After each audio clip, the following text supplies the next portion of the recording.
Imagine the sea at night. Not the sea you may know, not a harbour sea, not a beach sea, tamed and named and bordered with lights. Imagine the old sea, the outer sea, the sea that begins where the known world ends, beyond the narrow gate of rock where the Mediterranean pours out into darkness. The gate the ancients called the Pillars of Heracles and we call the Strait of Gibraltar. Beyond that gate, to the people of the ancient Mediterranean, there was no map. There was only the great water, grey and enormous, and without a farther shore, rolling away under the stars toward the edge of everything.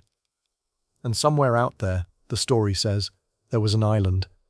Not a small island, not a rock for seabirds, an island larger than Libya and Asia combined, which is to say, larger than all the land the storyteller's world contained. An island of mountains and plains, of forests where elephants walked, of rivers and hot springs and orchards heavy with fruit, an island ringed, at its heart, by perfect circles of water and land, one inside another, like the rings a stone makes when it falls into a still pool. As if some god had touched the sea there, once, and the ripples had hardened into a country. On that island, the story says, there was a city, and the city was the wealthiest and most powerful that the world had ever seen. Its walls were sheathed in bronze and in tin, and in a third metal that no one alive has ever held. A metal that glowed, the storyteller says, like fire, and was called orichalcum, and was mined nowhere on earth except there. Its temples were roofed in ivory and covered in silver and gold. Its harbours were crowded with ships from every coast of the world, so many ships, so much coming and going, that the noise of them, the shouting, the unloading, the endless human din of trade, rose up day and night and never went silent at all. And then, the story says, in a single day and a single night, the sea took it. The earth shook, the island broke, and the whole of it, the rings of water and the rings of land, the bronze walls, the golden temples, the harbours and the ships and the people, all of it, every stone and every name, went down into the dark water, and the sea closed over it, and in the morning there was nothing left but mud, a shoal of mud just under the surface, where a continent had been, mud so thick, the storyteller says, that no ship could pass that way again, as if the sea itself had sealed the place, the way you would close the door of a room where something terrible has happened. The island was called Atlantis, and tonight, that is the story we are going to tell.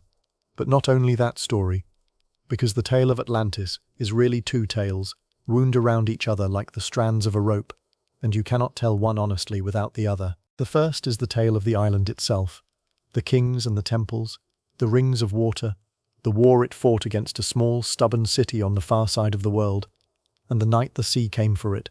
That tale is old and beautiful, and we will walk through every corridor of it before this night is over. But the second tale is, if anything, stranger than the first. It is the tale of the story, of how a single account, written down by one man in one city more than 2,300 years ago, refused to die. How it slept for centuries and woke again. How it sent ships across oceans and scholars into archives, and dreamers down into the deep with lamps and bells and, in time, with sonar and submarines. How it attached itself, like a drifting seed, to real islands and real catastrophes, to a Greek island that truly did explode, to real cities that truly did slide into the sea, to whole drowned countries that truly do lie under the waters of the world, sleeping under the North Sea and the Atlantic shelf, places where people once walked and hunted and raised their children, now fathoms down in the green dark. Atlantis, you see, is a legend. We should say that plainly, here at the beginning, because this channel keeps faith with you. There is no sunken continent in the Atlantic Ocean. The floor of that ocean has been mapped and measured and understood, and there is no room in it for a drowned empire. By the end of tonight you will know exactly why, and knowing why will not make the story smaller. It will make it larger, because the true history wrapped around this legend, the real man who wrote it, and what he was trying to warn us about, the real eruption that may have planted its seed, the real cities under real water, is one of the great stories of civilization. It is a story about memory and loss and the sea. It is a story about why human beings, in every age, on every coast, have looked out at the water and felt, with a certainty deeper than reason, that something is missing, that there was more, once, that the sea is keeping something from us. So settle in, let your body be heavy. You do not need to remember any of this. The names will wash over you, and the dates will wash over you, and that is exactly as it should be. This story has been carried for 23 centuries by people half asleep around fires and lamps and screens, and it does not need your effort to survive the night. Let it carry you instead. We begin, as we must, not on the island at all. We begin in Athens, on an evening in the 4th century before Christ, in the house of a man who is about to tell the most consequential story ever told. Everything we know about Atlantis. Everything. Every wall and ring and king and elephant. Every measurement of its plain and every law of its rulers comes from one source. Not from ruins, not from inscriptions, not from the spades of archaeologists or the nets of fishermen. It comes from 2 books, written by one man, in one city, at one moment in time. The man is Plato, the city is Athens. The moment is somewhere around the year 360 before the Common Era, about 2,400 years before tonight. It is worth pausing, in the dark, to let that sink in, because it is the single most important fact in the whole long history of Atlantis, and almost everything strange that has happened to this story in the centuries since happened because people forgot it. There is no Atlantis tradition older than Plato. No Egyptian papyrus mentions the island. No Babylonian tablet records its fall. No Greek poet before Plato, not Homer, who knew every island and current of the imagined sea, not Hesiod, who catalogued the ages of the world, not Herodotus, who collected every marvelous tale the Mediterranean had to offer and wrote them all down with a collector's delight. Not one of them breathes a word of a drowned empire beyond the Pillars. The trail of Atlantis, followed backward through time, does not fade gradually away into folk memory. It stops, clean and sharp as a cut, at the door of one Athenian philosopher. So let us go to that door. Athens, in Plato's lifetime, is a city living in the long shadow of its own greatness. The marble temples on the Acropolis are already old. The Parthenon has stood for half a century, and the men who built it are dead. The golden age is over. Athens fought a war, a long and terrible war, against Sparta. 27 years of it, plague and siege and ruin, and Athens lost. The empire is gone. The fleet is diminished. The democracy that once dared anything has grown cautious and quarrelsome and tired. And in the year 399, when Plato was a young man of about 28, that democracy put on trial the person he loved and admired most in the world. The philosopher Socrates, 70 years old, charged with corrupting the young and disbelieving in the city's gods, and condemned him and made him drink poison. Plato never forgave his city for that. It is not too much to say that everything he wrote for the rest of his long life, and he lived to be about 80, writing all the while, was in some way an answer to that single injustice. He had watched the wisest man in Athens killed by a vote of the Athenians, and so he set himself, with a patience that lasted 50 years, to a single great question. What would it take for human beings to be governed well? Not richly, not powerfully. Well, justly, wisely, in accordance with what is actually good, rather than what merely glitters. He founded a school in a grove of olive trees outside the city walls, sacred to a hero named Academus. And from that grove's name comes our word academy, and every academy on earth.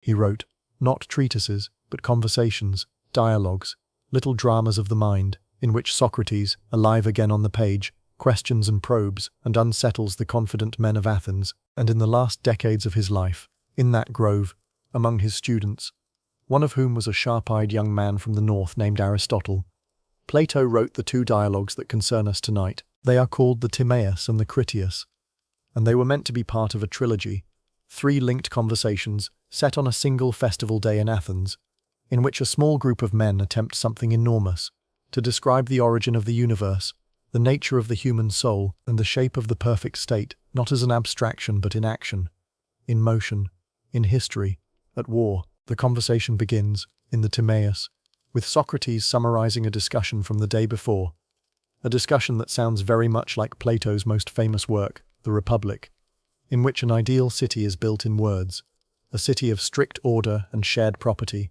where the rulers are wise, the soldiers are brave and incorruptible, and no one grasps for more than their share. Socrates says, in effect, yesterday we described this perfect city, and yet it feels to me like looking at a beautiful animal in a painting. I want to see it move. I want to see this city of ours alive, tested, strained, at war, so that we can watch its virtues in action and know that they are real. And one of the men present, an Athenian named Critias, says, I can do that. I can do better than that. because the city you described, Socrates, is not a dream. It existed.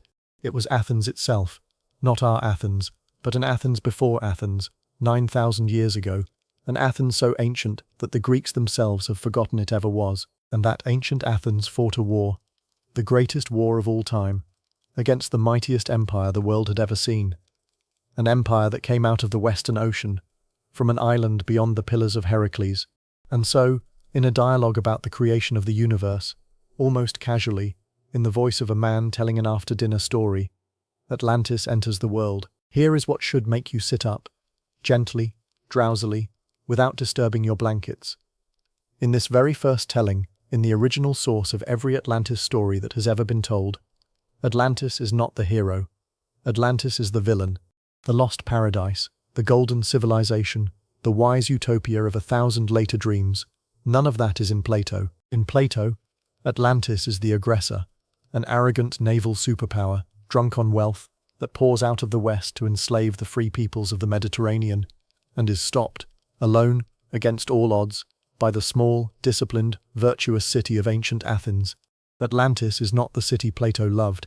Atlantis is the empire he feared, and there is a very good case, we will come to it deep in the night, that the empire he feared had a familiar face, that when Plato described a proud sea power, glittering with wealth, ringed with harbours, mad with expansion, and doomed by its own appetite, he was describing, in a mirror, dressed in legend and pushed safely back 9,000 years, the imperial Athens of his own childhood, the Athens that built an empire of the sea, and overreached, and lost everything.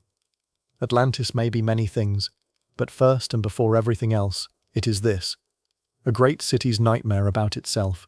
But that is interpretation, and the night is young, and we owe the story itself a fair hearing first, because the tale Critias tells, of how this account survived 9,000 years to reach an Athenian dinner party, is itself a marvellous thing, a story nested inside a story, passed hand to hand like a lamp down a long dark stair.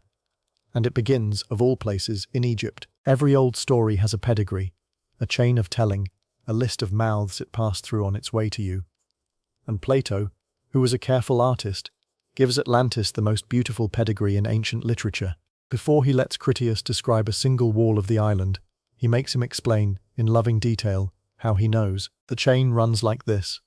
Critias heard the story as a boy of about 10, from his grandfather, also named Critias, who was then nearly 90 years old. The old man heard it in his own youth from his father, Dropides, and Dropides heard it from the man who brought it home to Greece, his close friend and kinsman, Solon. Now, Solon is not an invented person.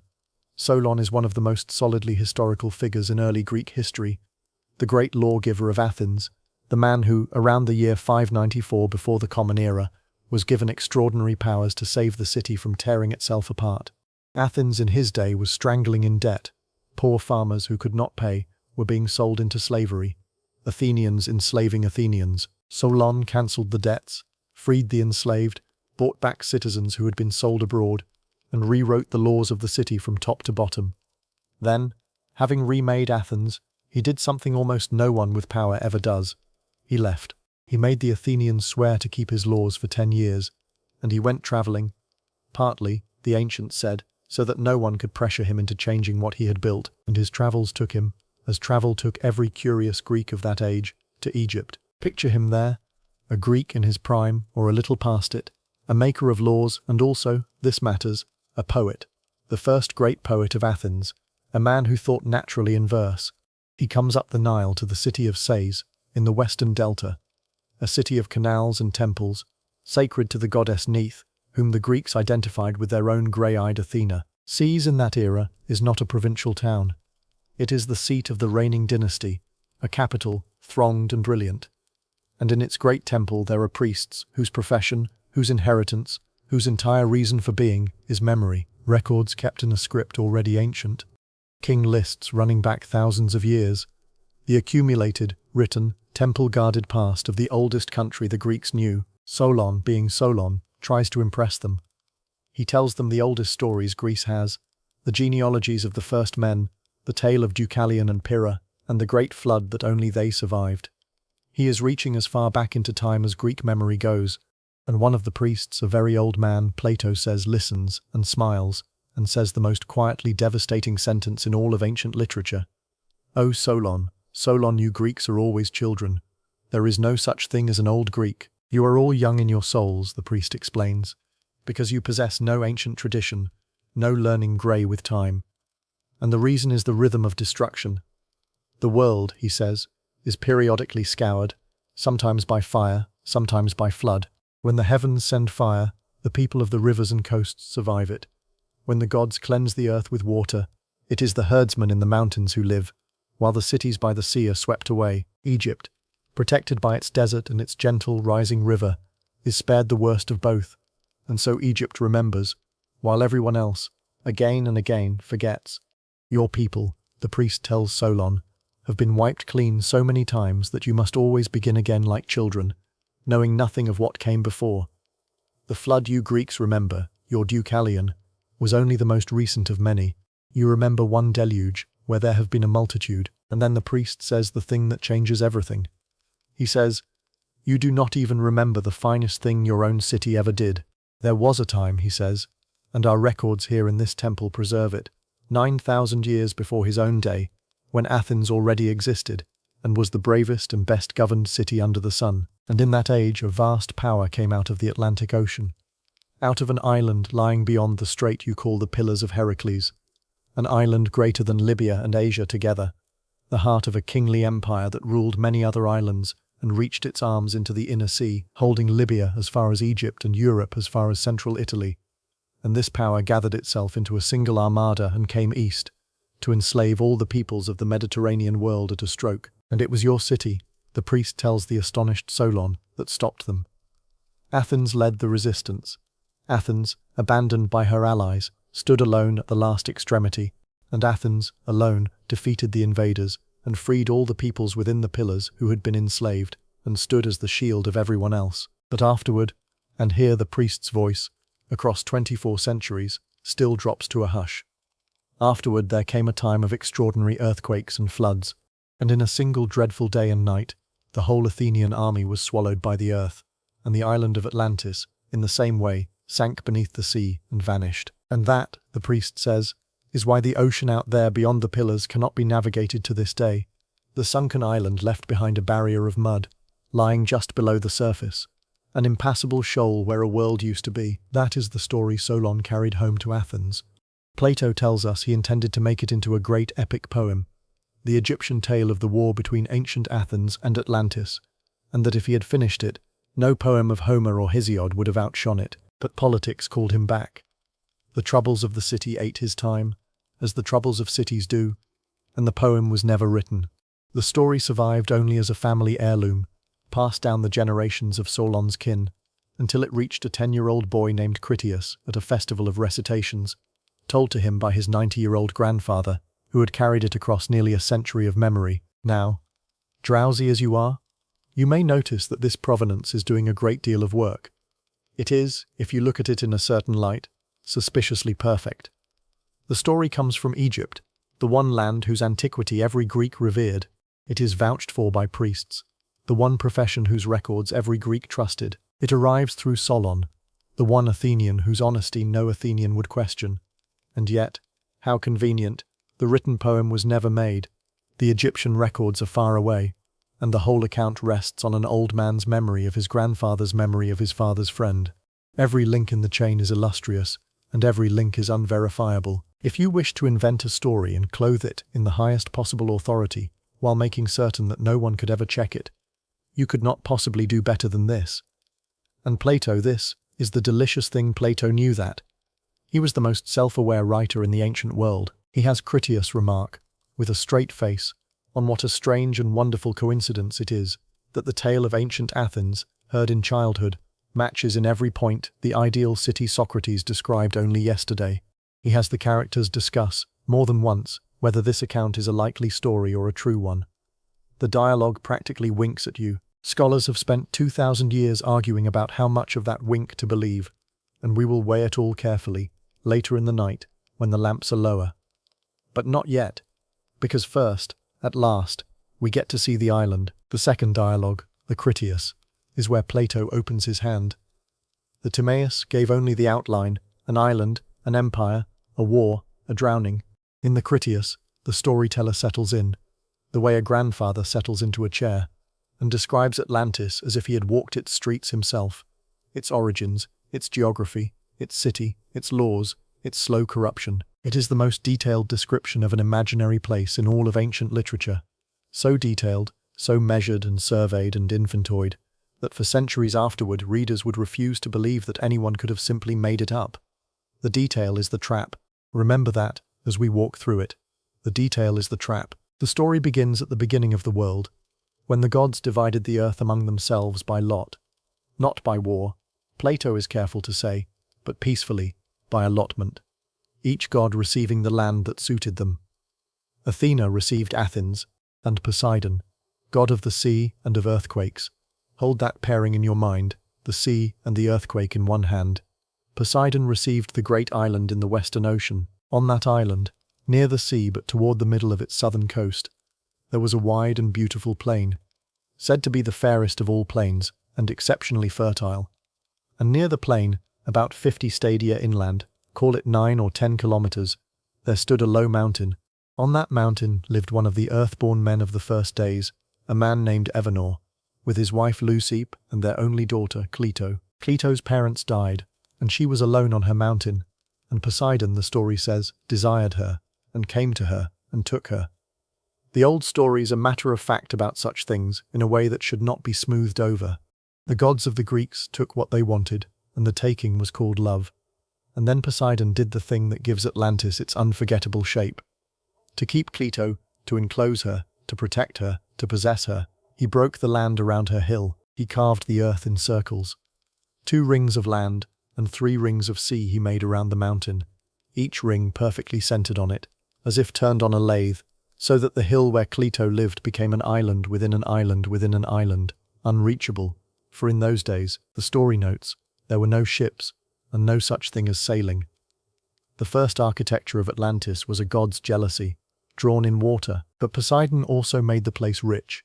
He raised 2 springs from the ground at the center, one of warm water and one of cold. Remember those springs, they are one of the strangest, most particular details in the whole account, and people have gone looking for them on real islands. He made the soil of the central island bring forth food in abundance, and on Plato he fathered 5 pairs of twin sons, 10 boys, the founders of everything that followed. When the boys were grown, Poseidon divided the whole island among them into 10 portions. To the firstborn of the eldest pair he gave the best portion, his mother's home, the ringed mountain and the great plain around it, and made him king over his brothers, who became princes, each ruling his own region and his own people, each dynasty to descend from father to eldest son, all of them bound to the high king at the center.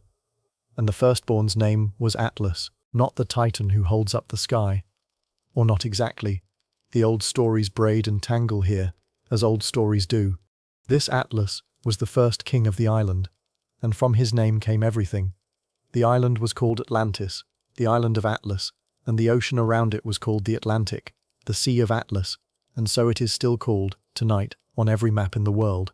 Whatever else Plato's story did or did not leave behind, it left its name on 1/3 of the water on this planet. There are children falling asleep tonight on 5 continents beside an ocean named for the eldest twin of a drowned myth.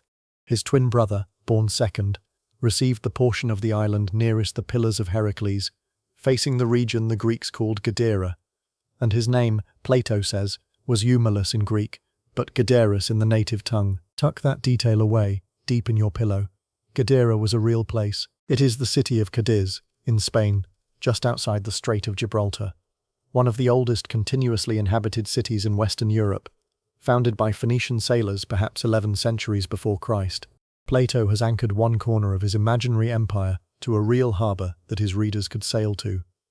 It is the first of many anchors, and every one of them was a seed from which later searchers would grow whole forests of theory. The other 8 sons have names too: Amphias and Evamen, Mnesius and Autochthon, Elasippus and Mestor, Azes and Diaprepes, names which you do not need to remember, names which are listed here mostly so that their sound can wash over you, the way the names of ships wash over you in old registries, the way the names of the dead wash over you on memorials, sonorous and unclaimed. 10 kings, 10 kingdoms, 1 island. From them descended, the story says, a line of rulers so long and so wealthy that no royal house before or since has ever matched it, and none ever will, for the island gave them everything. Listen to the inventory. Let it be your first lullaby of the night. The island had timber in endless supply, and every kind of animal, tame and wild, including, Plato is specific, a great multitude of elephants, for there was ample grazing for this largest and hungriest of beasts. It had every cultivated crop and every fruit, grains and pulses, the fruit with hard rind that gives food and drink and oil, which sounds, to most ears, very like the coconut, a strange and tropical note in a Greek text. It had every metal, both those dug solid from the earth and those smelted, and above all it had that one metal found nowhere else, the metal whose very name is a closed door, orichalcum. The word means, roughly, mountain copper. Plato says it sparkled like fire, that it was mined in many parts of the island, and that in that age it was the most precious of all metals except gold. No one tonight knows what it was, or whether it was anything at all. It exists in this story, and almost nowhere else. Glinting, unobtainable, the perfect treasure, because it is made entirely of words. Now close your eyes a little further, and let me take you into the city itself, because this is the heart of the dream, the passage that has launched 10,000 paintings and 100 expeditions, and Plato wrote it like a surveyor in a trance, pacing out a city that never was, in measurements exact to the foot. Generation after generation, the story says, the kings built. Each inherited the works of his fathers and added to them, each trying to outdo the one before, until the capital of Atlantis became a thing of staggering, almost wearying magnificence. And its plan never changed, because its plan was the god's plan. The rings begin at the center, where Cleto's hill once stood alone. The central island is 5 stadia across, about 900 meters, a comfortable 15-minute stroll from shore to shore. If anything in it were comfortable, if all of it were not blinding with metal and crowded with sanctity. Around it lies the first ring of water, 1 stade wide, then a ring of land, 2 stades, then water, 2, then the broadest ring of land, 3 stades wide, a circular country in itself, with its own groves and gymnasia and a horse racing track running round its entire circumference like a ribbon, and finally the outermost ring of water, 3 stades wide, beyond which the ordinary land of the island begins. Ring within ring within ring, alternating earth and sea, the whole pattern a little under 5 kilometers across. A target, a bullseye, a mandala drawn on the face of the world. Seen from above, though no one in that world could ever see it from above. It was a view reserved for the gods and for you. Tonight, it would have looked like an enormous eye staring up out of the plain at the sky. For uncounted generations, the rings kept their original purpose: separation.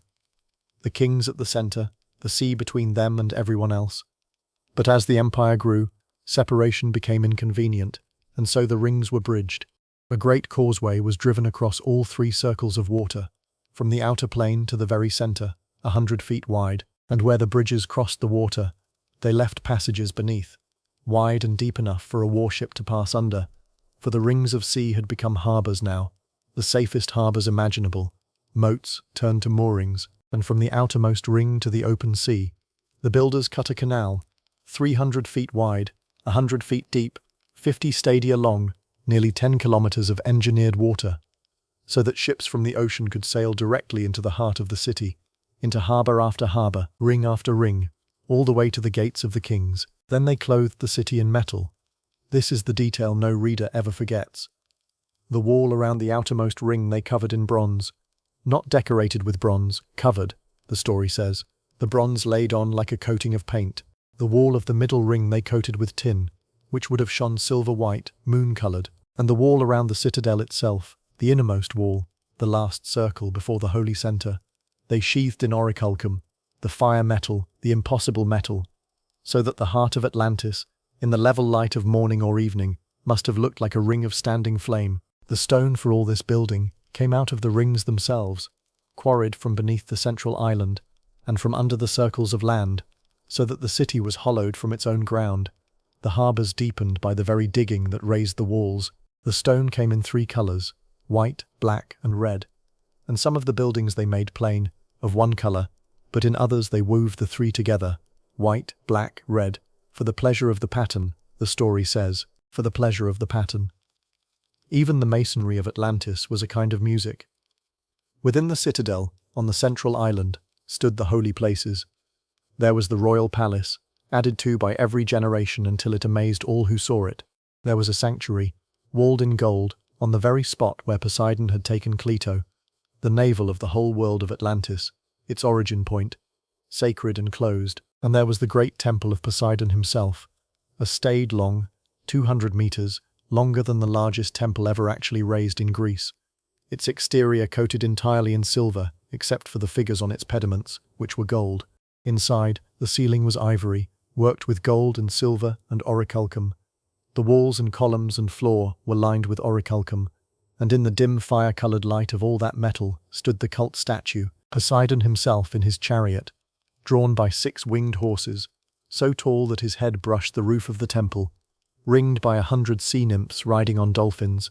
Around the temple stood golden statues of all the descendants of the 10 kings and their queens, generations of them, a frozen dynasty of gold, and the offerings of every age glittered between them. And through all this splendor ran the water. The 2 springs the god had made, the warm and the cold, still rose at the center, and the builders of Atlantis had led them everywhere.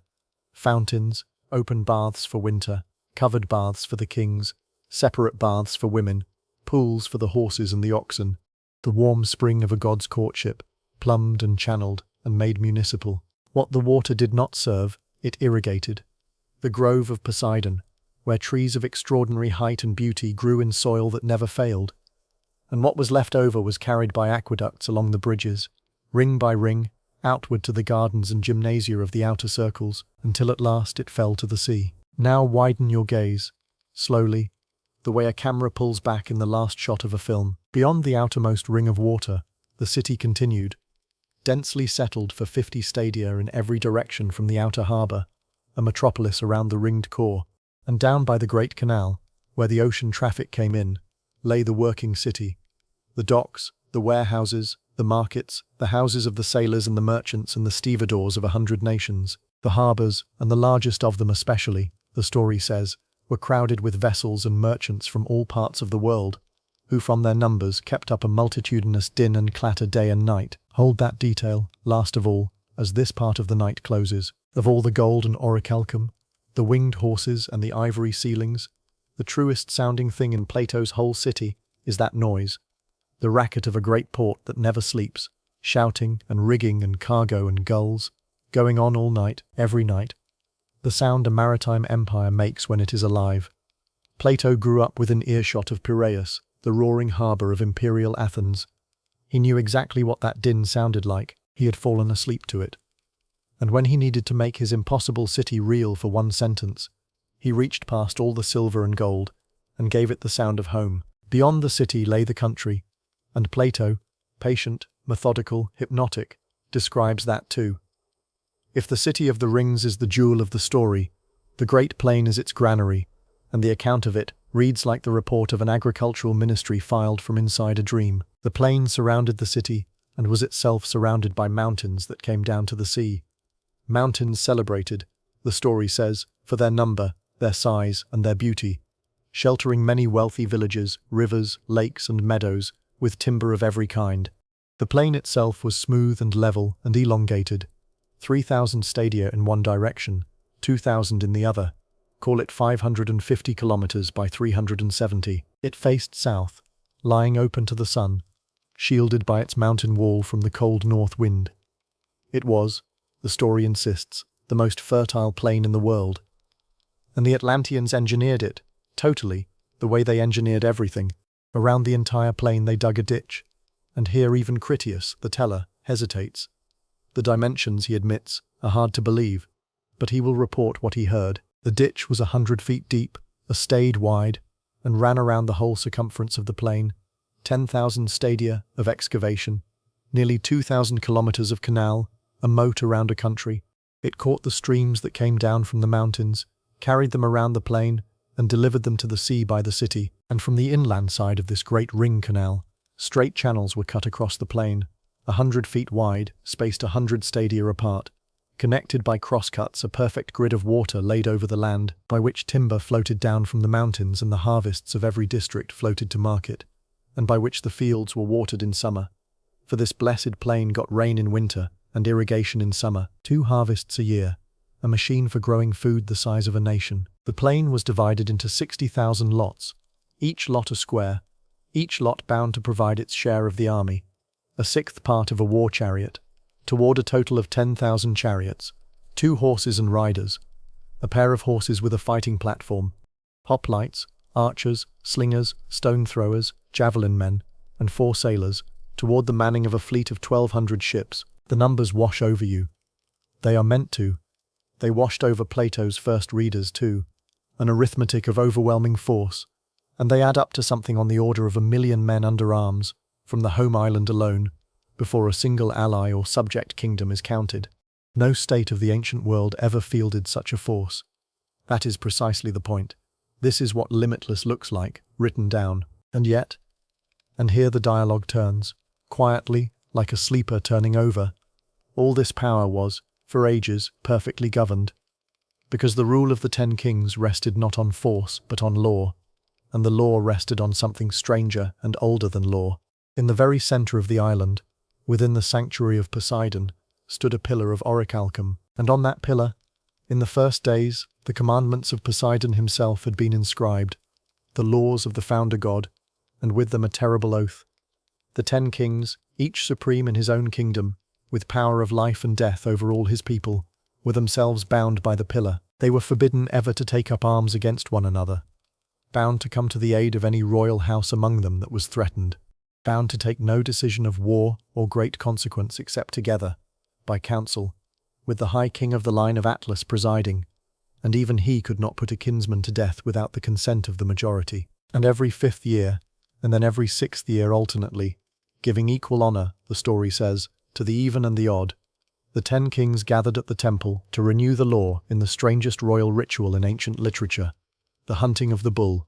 Sacred bulls roamed loose in the sanctuary of Poseidon. The 10 kings, alone, entered the precinct after praying to the god, and hunted the bulls with no weapon of metal, only staves and nooses, wood and rope, bare kingship against horn and muscle in the half-light of the holy ground. The bull they captured they led to the pillar, and slaughtered it over the top of the column, so that the blood ran down over the inscription, down over the letters of the law, the words of the god washed in the life of the beast. They burned the bull's limbs. They mixed a bowl of wine and dropped into it a clot of blood for each of them. They drew the wine in golden cups, poured libation on the fire, and swore, each king in turn over the firelight and the blood, to give judgment according to the laws on the pillar, to punish any transgression, to command and to obey, only in accordance with the words of their father Poseidon.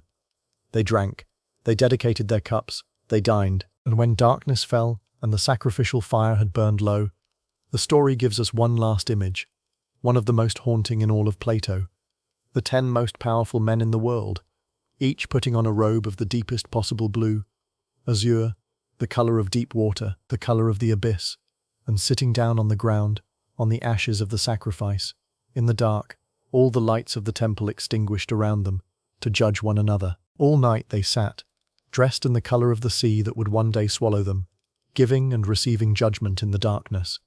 And at dawn they wrote the judgments on a tablet of gold and laid it away with the robes as a memorial.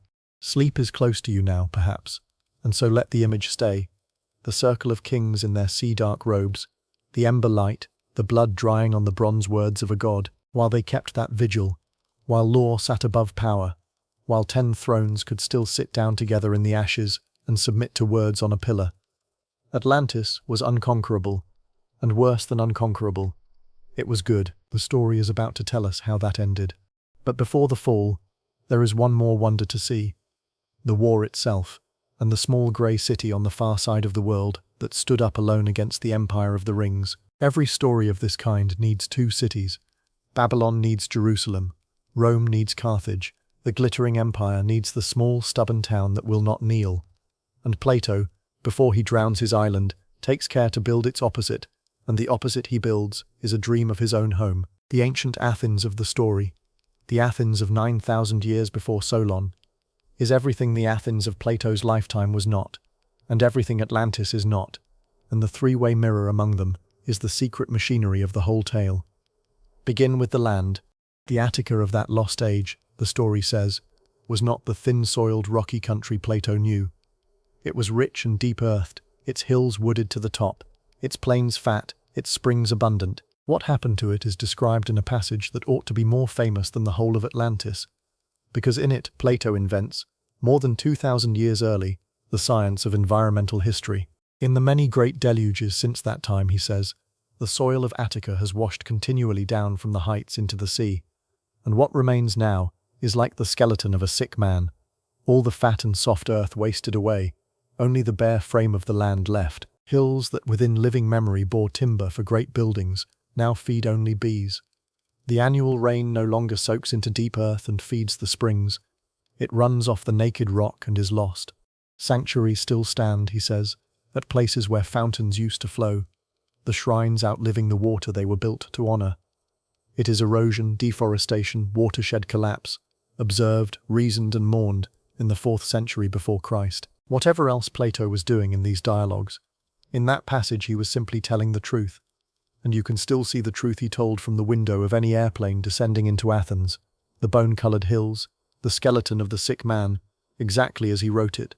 On that ancient, richer Attica lived the ancestral Athenians, and they are, feature for feature, the guardians of Plato's republic, transplanted into deep time. The class of warriors and guardians dwelt apart on the Acropolis, which in those days was larger and crowned with earth. They lived in common, men and women alike. For women, the story is careful to say, served in war then equally with men, and the old statues of the armed goddess were a memory of that truth. They held no private property. They touched no gold and no silver. They received from the citizens they protected a fixed maintenance, no more, and they regarded everything beyond sufficiency as a burden. They were, the story says, famous through all Europe and Asia for the beauty of their bodies and the virtue of their souls, and they were the leaders of the Greeks.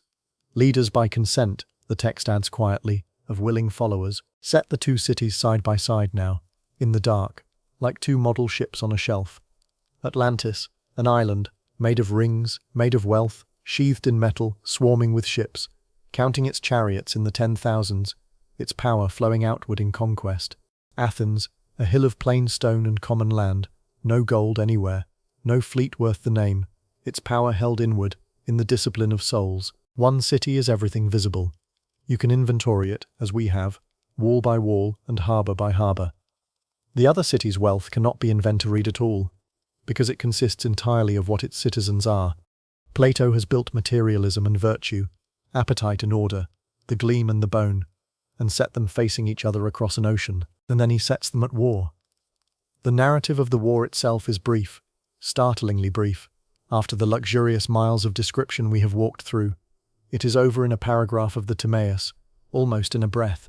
The kings of Atlantis, no longer content with an empire that already held the western Mediterranean, gathered the whole of their strength to enslave, at a single stroke, all the lands within the strait, Greece, Egypt, every coast of the inner sea. Against that armada the Greeks stood together at first. Then, as the blow fell, the allies dropped away, one by one, until Athens stood entirely alone. In the extremity of danger, the priest of Sais tells Solon, deserted by all. And alone, the small city of the Guardians defeated the empire of the rings, shattered the invasion, raised a trophy over it, freed the peoples who had been enslaved, and shielded all the rest. If that shape feels familiar, the vast invader from over the sea, the wavering allies, the one Greek city standing in the breach, it is because every Greek who ever heard this story had lived it, or was the child of those who had, in 490, and again in 480, before Plato was born, the Persian Empire, the largest the world had then seen, came west across the water to swallow Greece. The allies wavered, and some submitted, and Athens, at Marathon, by herself, and at Salamis, as the soul of the resistance, broke the invasion. The tale of ancient Athens and Atlantis is the Persian Wars, mythologized, pushed back 9 millennia, and purified. In the dream version, Athens fights not as a democracy on its way to empire, but as the incorruptible city of guardians it never managed to be. Plato has taken the proudest memory of his people and rewritten it as moral philosophy. The good city defeats the great one. Virtue, alone and unarmoured in gold, stops appetite armed with everything. And then, with the war won and the lesson taught, the gods closed the book. Afterward there came one day and one night of extraordinary portent. Violent earthquakes, the text says, and floods. And in that single day and night of misfortune, the whole body of Athenian warriors was swallowed by the earth, and the island of Atlantis likewise was swallowed by the sea and vanished. Both cities, victor and vanquished alike, erased in the same breath, the good city into the ground, the proud city into the water, leaving the world clean of both, and only the mud shoal beyond the pillars, and a tale in an Egyptian temple to show that any of it had ever been. There is a strange, cold even-handedness in that double destruction, and readers have puzzled over it for centuries. The villain is drowned, but the hero is buried. Virtue wins the war and is annihilated in the peace. Perhaps it is only the priest's doctrine of cycles.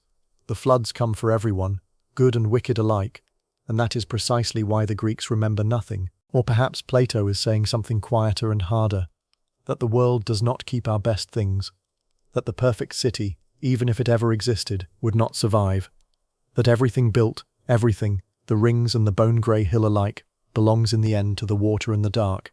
He was an old man when he wrote this, in a city he believed had lost its soul, and old men in failing cities are entitled to such thoughts late at night, which is when we are reading him. But why? Why did Atlantis fall? The war explains the defeat. It does not explain the drowning. Empires lose wars and survive. For the sea itself to be sent for them, the Atlanteans must have committed some deeper offence, and in the final pages of the Critias, Plato tells us what it was. It is the moral centre of the entire story, the passage every later legend of Atlantis forgot, and it deserves to be heard slowly, here in the quietest part of the night. For many generations, the story says, as long as the divine nature lasted in them, the kings of Atlantis were obedient to the laws and well-affectioned toward the god whose seed they were. They possessed true and altogether great spirits. They bore the weight of their gold and their power lightly, and the word the story uses is wonderful. All that wealth seemed to them a burden, except as a means to virtue. They were not intoxicated by luxury, the text says. Wealth did not deprive them of their self-control. They saw clearly, this is the heart of it, they saw clearly that all these goods are increased by virtue and friendship with one another, whereas by too great regard and respect for them, they are lost, and friendship with them. Read that again tomorrow, in the daylight, if you remember nothing else. Wealth grows where it is held lightly, and dies where it is worshipped. A man wrote that 24 centuries ago, about an empire he invented, and there has not been a single year since in which it stopped being true of empires that are real. But the divine portion thins. That is how Plato frames the corruption, not as a villain's choice, not as one wicked king, but as a slow dilution, generation by generation, of the god's blood by the human admixture, until the human character prevailed. And when it prevailed, the change came not as catastrophe, but as appetite. The kings became unable to bear their fortune. They grew. The words are exact, base, and greedy, and full of unrighteous power. They began to seem most glorious precisely at the moment they became most corrupt. Gleaming on the outside, the story says, while losing the fairest of their precious gifts within. To those who had no eye for true happiness, they appeared blessed beyond measure, filled as they were with lawless ambition and power. The shine increased as the worth drained away. The orichalcum never glowed brighter than in the last days, and one being saw it clearly. Zeus, the god of gods, who rules by law, Plato's phrase, and the whole political philosophy of his life compressed into 5 words. Zeus perceived that an honourable race was in a most wretched state, and wished to punish them, the text says, so that they might be chastened and improve. Notice even that. The purpose of the punishment is mercy. The flood is meant as medicine, and so Zeus gathered all the gods into their most holy habitation, which is placed at the centre of the world, and beholds all created things. And when he had gathered them there, he spoke, and there the Critias ends. Mid-sentence. He spoke as follows, and then nothing. No speech, no verdict, no wave. The most famous unfinished sentence in the history of literature. The dialogue simply stops, like a tape cut with a razor. And the third dialogue of the trilogy, the Hermocrates, which was announced in the text itself, was never written at all. Plato turned instead, in his last years, to a different work. The Laws, his longest, his most practical, his most disillusioned, and the gods of the Critias have been standing in their council chamber, waiting for Zeus to open his mouth, for 2,400 years. Why he stopped, no one knows, and the guesses are a literature of their own. Perhaps he died before returning to it, but he lived years more and wrote much. Perhaps the project collapsed under its own weight, or perhaps this is the explanation that feels truest late at night. Perhaps the silence is the ending. Everyone listening already knows what Zeus decides. The Timaeus announced the drowning before the Critias ever began. The verdict was delivered before the trial. What remains unwritten is only the justification, the speech in which absolute power explains itself before destroying what it made. Maybe that speech cannot be written. Maybe Plato, of all men, who had watched a city justify the killing of Socrates, knew better than anyone that the explanations of power are the one part of the story that should be left in the dark. However it happened, the effect on everything that came after was immense and accidental. Because the story breaks off, it never closes. A finished tale is a room with a door, an unfinished one is a corridor, going on into the dark, and the human mind cannot leave a corridor unexplored. Part of why Atlantis has haunted 24 centuries, why it became, of all Plato's 10,000 pages, the one story everyone on Earth has heard, is simply that he never finished the sentence. The sea closed over the island, but the story was left open, and into that opening, as we are about to see, the whole world eventually walked. So now the tale is told, the whole of it, every ring and robe and unfinished word, and we arrive at the question that has been waiting patiently all night at the foot of the bed. Did Plato believe it? Did anyone? What is this story? Begin with the man best placed in all of history to know, Plato's own student. Aristotle spent 20 years in the academy, 20 years in the same grove, under the same olive trees, within speaking distance of the author. If there was a real Egyptian source, a real family tradition from Solon, a real conviction behind the tale, Aristotle of all human beings would have known. And the tradition of antiquity is that Aristotle did not believe a word of it. The remark that has come down to us, preserved second-hand in a later geographer's discussion of invented islands, is one of the driest jokes in ancient philosophy. The man who created Atlantis also destroyed it, meaning the drowning is the alibi. The story ends with the evidence at the bottom of the sea precisely so that no one can ever go and check. A poet, the joke implies, may sink whatever he wishes. Homer, Aristotle noted in the same spirit, made the Achaeans build their great wall at Troy, and then had the sea wash it away, tidying the stage when the play was done. Atlantis vanishes for the same reason, because it was never there, and the silence around Plato speaks as loudly as the joke. The 4th century before Christ was the great age of Greek curiosity about the world. Within a generation of Plato's death, Alexander's armies were measuring roads to India, and his successors were founding the Library of Alexandria, the most voracious research institution of antiquity.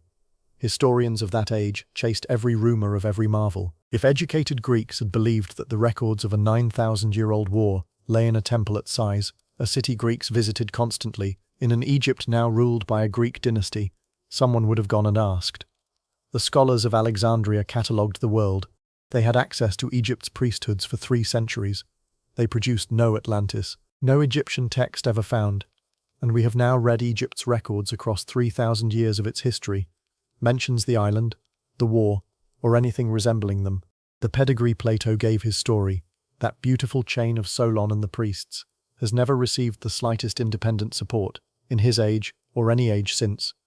Within the dialogues themselves, the clues point the same way if you read with the lamp held close. The ideal city Socrates describes happens to match, in every institution, the ancient Athens of Critias's tale. A coincidence the characters themselves marvel at, a little too loudly. The numbers are all suspiciously round and suspiciously enormous. 9,000 years, 10,000 chariots, ring walls in tidy arithmetic progression. The very name Critias gives his account wavers in the Greek between logos and mythos, between true account and story, and Plato lets the wobble stand. This is a writer who, in dialogue after dialogue across his whole career, openly manufactured myths and said so. The cave, the chariot of the soul, the ring of invisibility, the afterlife of He was the greatest inventor of philosophical fictions who ever lived, caught, in this one case, inventing one so well that posterity refused to let it be fiction. Because here is the strange truth. The literal belief in Atlantis is mostly a modern disease. Plato's own heirs read the story, by and large, the way he seems to have meant it. His successors in the academy debated it as allegory. The Neoplatonists, centuries later, read the War of Athens and Atlantis as a cosmic parable. Soul against matter, order against flux, the eternal pattern of conflict written as geography. Some ancient readers took it literally, yes. The historian Crantor is said to have claimed the Egyptian records really existed, though we have that claim only at third hand, and even there it reads like a debater's flourish. But there was no ancient Atlantis cult, no expeditions, no maps. For the people closest to the source, Atlantis was understood to be what it is, a philosopher's invention with a purpose. And the purpose was never hidden. Plato built Atlantis to be lost. The whole engine of the story is moral. A civilization given everything: divine founding, perfect laws, endless wealth, unmatched power, which kept its goodness only while it held those gifts lightly, and which was destroyed not by an enemy, but by its own appetite. The moment the gold mattered more than the law, the rings, the orichalcum, the million-man army, all that sumptuous detail exists, so that the loss will weigh something. You spend a night walking through the most magnificent city ever described, precisely so that you will feel it when the water comes. Atlantis is not a place that sank. Atlantis is an argument that drowns you slowly, on purpose, about what happens to splendor when it forgets what splendor is for. He even told us, in his way, who it was about. A sea empire, glittering, restless, swollen with tribute, reaching for everything and losing it all. Plato's first readers did not need 9,000 years of distance to recognize that silhouette. It stood in their own harbor. Imperial Athens, the city of Plato's childhood, had built the greatest navy in the world, gilded itself on the tribute of its allies, called its appetite freedom, launched, in the middle of a war it was already straining to win, a vast and gratuitous invasion of Sicily, the armada sailing out in glory, the whole city walking down to Piraeus to watch, and lost everything: the fleet, the army, the empire, and finally the war. Plato was a boy while it happened. The din of the harbor he gave to Atlantis was the din he grew up hearing. The hubris he drowned beyond the pillars was the hubris that had drowned his own city's golden age within living memory. The deepest reading of Atlantis may be the simplest. It is Athens, seen by an Athenian who loved what his city should have been and buried what it became. The dream Athens of the guardians set on the hill, the real Athens of the fleets and the gold pushed out beyond the edge of the map, given a god for a founder and a sea for a grave. That is the story as its author left it. A warning, wearing the costume of a history. And if the world had simply read it that way, tonight's tale would end here, and you would be asleep already. But the world did not. The costume was too good. The surveyor's measurements, the harbour noise, the warm and cold springs, the anchor dropped at real Cadiz. Plato built his fiction so solidly that it could bear the weight of belief, and belief, given 20 centuries to gather, eventually arrived in force. What happened next is the second tale, the afterlife of Atlantis, and it begins with the longest sleep in the story, the island's own. Stories sleep, just as cities do. For roughly 2,000 years after Plato set down his pen mid-sentence, Atlantis barely stirred. Through the rise of Rome it lay quiet, mentioned here and there by geographers and essayists, a curiosity, a debating point, an island filed away on the shelf of doubtful marvels beside the Hyperboreans and the dog-headed men. Pliny the Elder gave it a passing line with a shrug attached. If we are to believe Plato, Plutarch retold the story of Solon at Sais. The Neoplatonists allegorized. The fathers of the Christian church glanced at the tale and moved on. They had their own drowned world, after all. The flood of Noah covered any need for ancient waters and divine judgment. And besides scripture, a pagan philosopher's sunken island was a footnote. Through the long centuries that followed, the fall of Rome in the west, the patient copying of manuscripts in monasteries and in the libraries of Constantinople and Baghdad, the Timaeus survived, much of it in Latin, one of the few works of Plato Western Europe kept through the Middle Ages, and so the island slept inside it, pressed like a flower in the one book that did not burn, waiting. What woke it was not an idea. It was a coastline. A fine 1492, 3 Spanish ships made landfall on the far side of the Western Ocean, beyond the Pillars of Heracles, in precisely the direction Plato had pointed, and found land that no map of Europe contained. And within a generation, as the shape of the Americas widened and lengthened in the European mind, the old sentence began to glow on the page. An island larger than Libya and Asia together, out in the true ocean, beyond the strait. Men reread the Timaeus with the hair rising on their arms. Plato, so it suddenly seemed, had known. The Egyptian priests had known. Here was the great western land, exactly where the dialogue had set it. Surely this was Atlantis, or its remnant, or its neighbor. The Spanish scholar Lopez de Gomara argued the New World and Atlantis were one. Francis Bacon, in England, titled his philosophical utopia New Atlantis and placed it in the same far ocean. On some maps of the 16th and 17th centuries, America itself, or a phantom island beside it, was labelled with Plato's name. The fiction had found its first body to inhabit, a real continent to wear, and the pattern of the next 5 centuries was set in those years. From now on, whenever the world produced a new discovery, a continent, a ruin, an eruption, a sunken city, a science, someone, somewhere, would hold it up against the old story and cry out that the search was over. The awakening had a darker side, almost from the first. If the Americas were Atlantis, then the peoples of the Americas could be fitted into Plato's tale, survivors of the drowned empire, or its degenerate heirs, and European writers, conveniently, could deny the civilizations they were busy destroying any history of their own making. The pyramids of Mexico, the causeways and ring canals of Tenochtitlan, a city of lake rings that genuinely, eerily, echoed the city of the dialogue, could be credited to Atlantean refugees rather than to the ancestors of the people who actually built them. It was the beginning of a long, bad habit. Atlantis, as the explanation that arrives from outside, the theory that hands the achievements of real peoples to an imaginary one. Remember that habit. It grows worse in the 19th century, and worse than worse in the 20th, and we will look at it honestly when we come to it, because a story about civilizations owes the truth to all of them.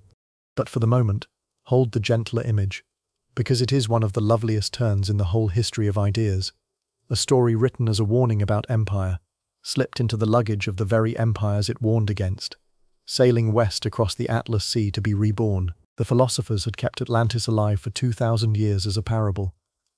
The age of discovery brought it back as a place, and once it was a place, it could be searched for. The world had entered the age of the hunt, and the greatest hunter of them all was waiting, 2.5 centuries on, in of all places the American state of Minnesota, with a congressman's pension, a library of borrowed books, and a conviction that would conquer the world far more completely than the navies of Atlantis ever conquered the Mediterranean. If Plato is the father of Atlantis, then its second father, the man who built the Atlantis most people tonight actually carry in their heads, the golden lost utopia, mother of all civilizations, was not a philosopher at all.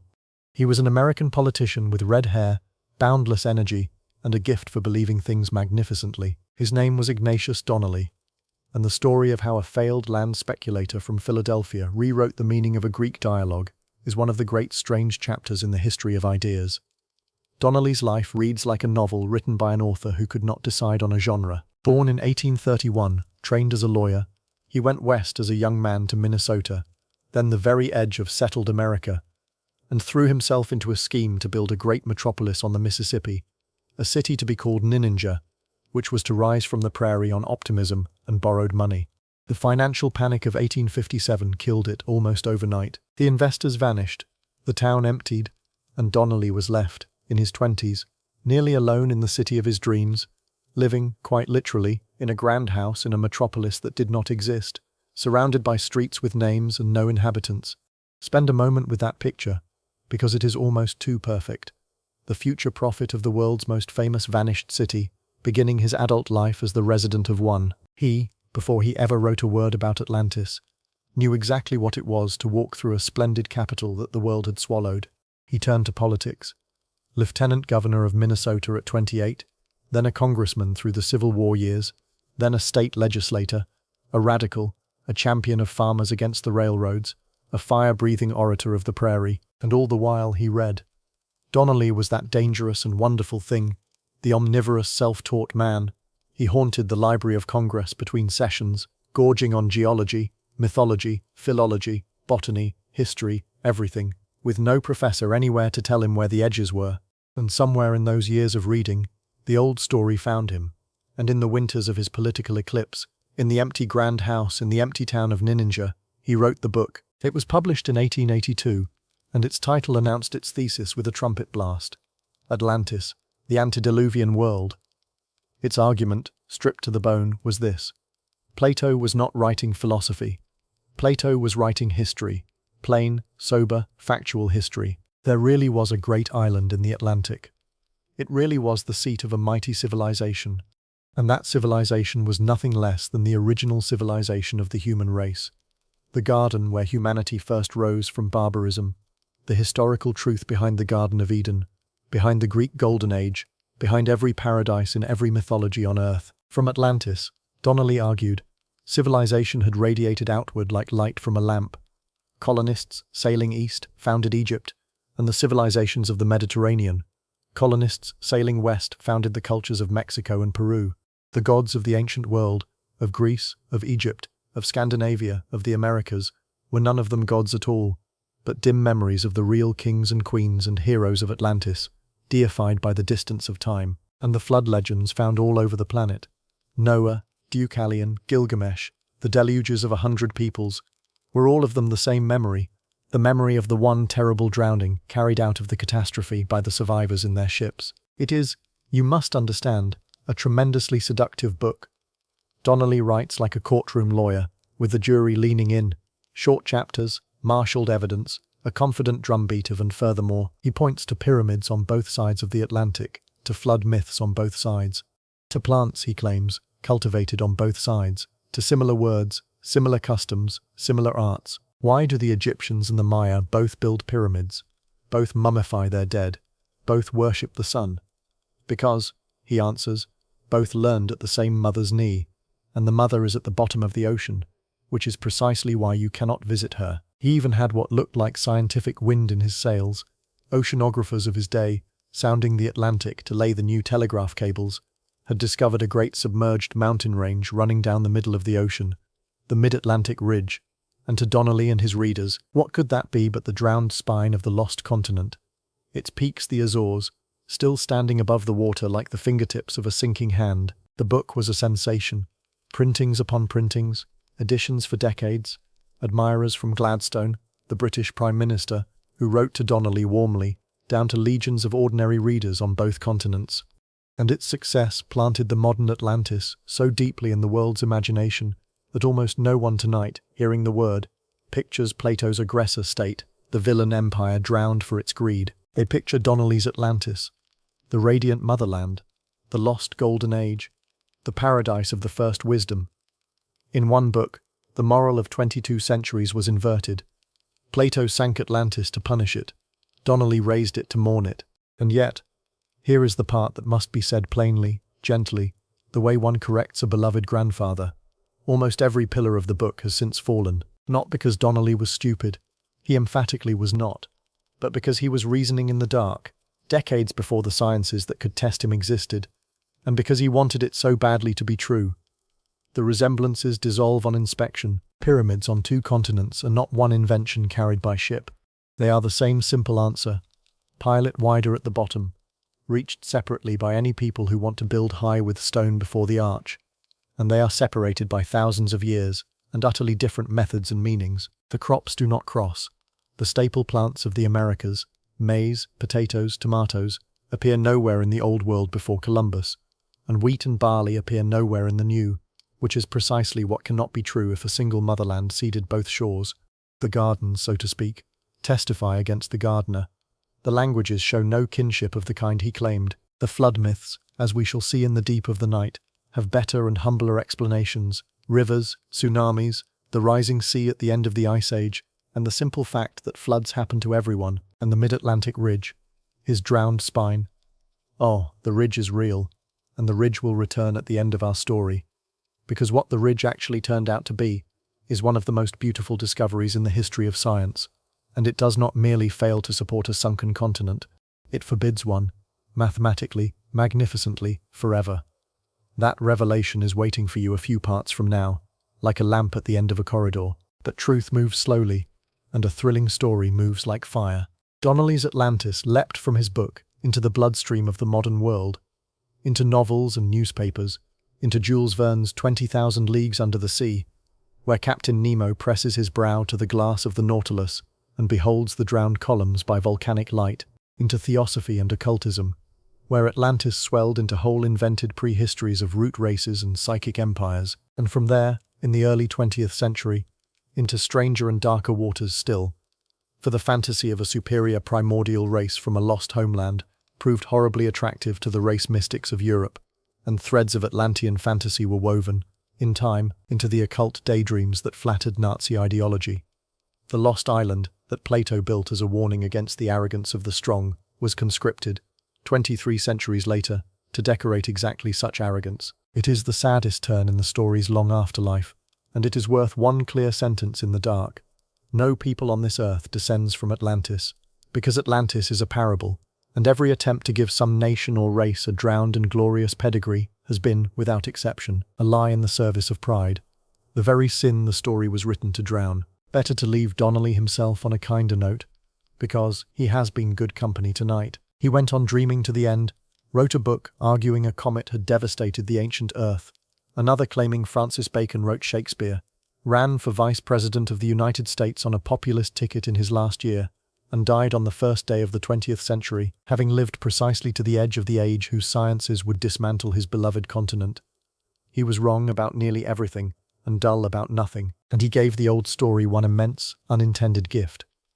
By claiming Atlantis was real history, he sent the 20th century looking for it, and the 20th century, looking, found not Atlantis, never Atlantis, but real drowned cities, real exploded islands, real vanished civilizations stranger than anything in his book.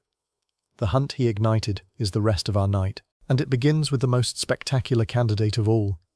A Greek island that truly did blow itself apart, in the brightest catastrophe of the ancient world. Sail with me now, in the dark, back into the Aegean Sea, the bright island-scattered water between Greece and Anatolia, the nursery of the Greek world, south of the main scatter of the Cyclades, about 120 kilometers north of Crete. There is an island the ancients called Thera, and the modern world calls Santorini. You have seen it, even if you have never been there. It is one of the most photographed places on Earth. The white villages pouring like spilled sugar along the rim of dark cliffs, the blue church domes, the honeymooners at sunset. The cliffs drop 1,000 feet, sheer, banded in black and rust and grey, into a bay of profound, unreasonable blue, a bay roughly circular, ringed by the curving island and its smaller companions, with two low dark islets smoking faintly at the centre. Every photograph of that postcard view is a photograph of a wound. The bay is not a bay. It is a caldera, the flooded crater of a volcano, and the lovely curving island is the surviving rim of a larger, rounder island that, one terrible day in the Bronze Age, ceased to exist. The white villages perch on the lip of the scar. The sheer cliffs are the cross-section of the explosion, its layers exposed like the rings of a felled tree, and the two smoking islets in the centre of the blue are the volcano, still alive, patiently rebuilding itself in the middle of its own grave. Here is what happened, as the earth itself records it, somewhere in the late 17th or 16th century before Christ. The scientific dating has wandered between about 1620 and 1530 BC, with much of the recent evidence pointing toward the later 16th century. The volcano at the heart of Thera awoke. It gave warning. Earthquakes shook the island, and at least one preliminary eruption dusted it with ash. Then came the cataclysm, in a sequence of phases that volcanologists have read out of the cliff layers. First a rain of pumice, then towering columns of ash, then the horror called pyroclastic flows, avalanches of glowing gas and rock moving faster than anything alive. The mountain emptied itself. It hurled out tens of cubic kilometers of rock and ash. Estimates run from around 30 to perhaps 60 cubic kilometers or more, which would make it one of the largest volcanic events of the last 10,000 years. Several times the size of Krakatoa in 1883, an eruption that was heard nearly 5,000 kilometers away. The ash column over Thera likely climbed 30 kilometers and more into the stratosphere, and the plume drifted east and southeast, falling on the islands, on the coast of Anatolia, into the lakes and seabeds where scientists core for it today. And then the center fell in, emptied of its molten support. The heart of the island collapsed into the chamber below, and the sea poured roaring into the cavity, and the inrush and collapse drove out across the Aegean the thing that may matter most to our story: tsunamis.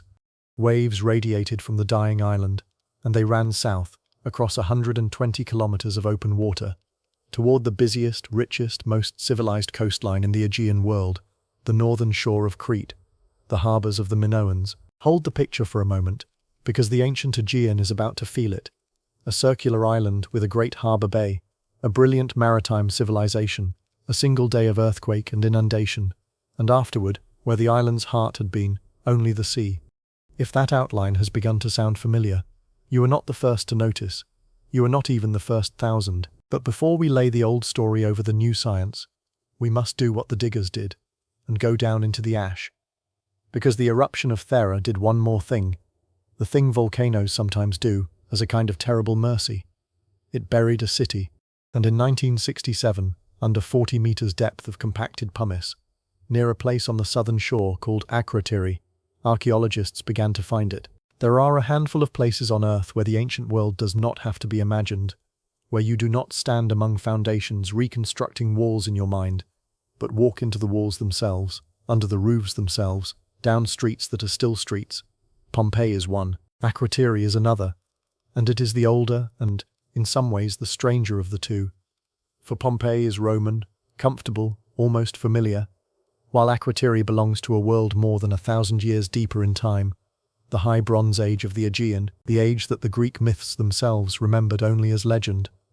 The Greek archaeologist Spiridon Marinatus chose the spot. He had nursed for decades a theory, we will come to it, that the Thera eruption had broken the Minoan civilization of Crete, and he went looking under the Theran ash for proof. What he found, beginning in 1967, exceeded any theory. A town came up out of the pumice, streets, squares, houses of 2 and 3 stories, their staircases intact, their doorways and windows framed exactly as the last inhabitant saw them. Great storage jars still stood in the magazines, patterned with spirals and reeds. There were workshops, mills, a sophistication of plumbing that bears repeating in plain words.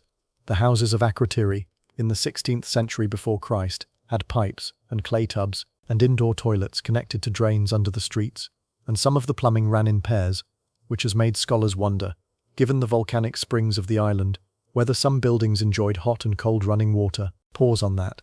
Hot and cold springs, flowing together in a ringed island in the sea. We noted, hours ago, that of all the strange particulars in Plato's account, the twin springs of Atlantis, one warm, one cold, rising side by side at the city's heart, were among the strangest, the kind of detail too odd to invent idly. There is no proving where a philosopher found a detail 2 centuries before his birth, but the volcanic islands of the Aegean really do run warm and cold water out of the same ground, and the people of Akrotiri really did pipe water of 2 temperatures through their walls, and when the spade turned that up, 34 centuries later, more than one archaeologist felt the small cold touch of the uncanny. And then there are the paintings, the dry ash preserved, in room after room, the frescoes of Akrotiri, and they are among the most beautiful things that survive from the entire ancient world. Antelopes drawn in 3 shore lines, boys boxing, wearing 1 glove each, a fisherman holding up his catch in both hands, swallows tumbling over red lilies in a landscape of volcanic hills, springtime painted on the wall of a house that ash would fill, blue monkeys clambering through a rocky dreamscape, a priestess with a brazier, papyrus and wild ducks, myrtle and crocus, girls gathering saffron on terraced crags for a seated goddess attended by a griffin and a blue monkey, the whole luminous, athletic, sea-bright world of the Aegean Bronze Age, preserved in mineral colours on plaster, under 40 meters of the catastrophe. One fresco above all concerns our story. In a building called the West House, in a room whose windows once looked toward the sea, a painted frieze runs around the upper walls, the flotilla fresco, the miniature frieze of the ships. It shows a fleet in procession between 2 harbour towns, 7 great vessels and their escorts, garlanded, some paddled and some under sail, dolphins leaping alongside, and on the shores, in marvellous detail, the towns themselves, multi-storied houses with people crowded on the roofs to watch, shepherds on the hills behind, rivers winding past exotic plants and beasts, a drowned man or men in the water near warriors marching with tower shields. No one knows what event it records. A festival, a wedding voyage, a naval expedition, a sacred procession of the fleet in spring. But it is in effect a portrait of the world of Thera, painted by Thera itself, a civilization of mariners, of harbour towns rising in tiers above the water, of ships moving in ceremony between island and island. The Aegean as its own people saw it, weeks or months, or at most a few years before the island went into the sky. 2 absences complete the picture, and they are as eloquent as anything found. First, the bodies. Pompeii is famous for its dead. Akrotiri, in more than half a century of excavation, has yielded in the town itself none. No victims in the streets, none under the staircases, none in the beds. The earthquakes that preceded the eruption gave warning enough, and the people of Akrotiri heeded it. They gathered what they could carry, and they left. Some beds and furnishings were found stacked, as if stored against a return that never came. Second, the treasure. Almost no gold, almost no silver, in a town this wealthy, because they took it with them, where they went. Whether their ships reached Crete or other islands, or whether the sea that rose behind the eruption found them on the water, no one knows.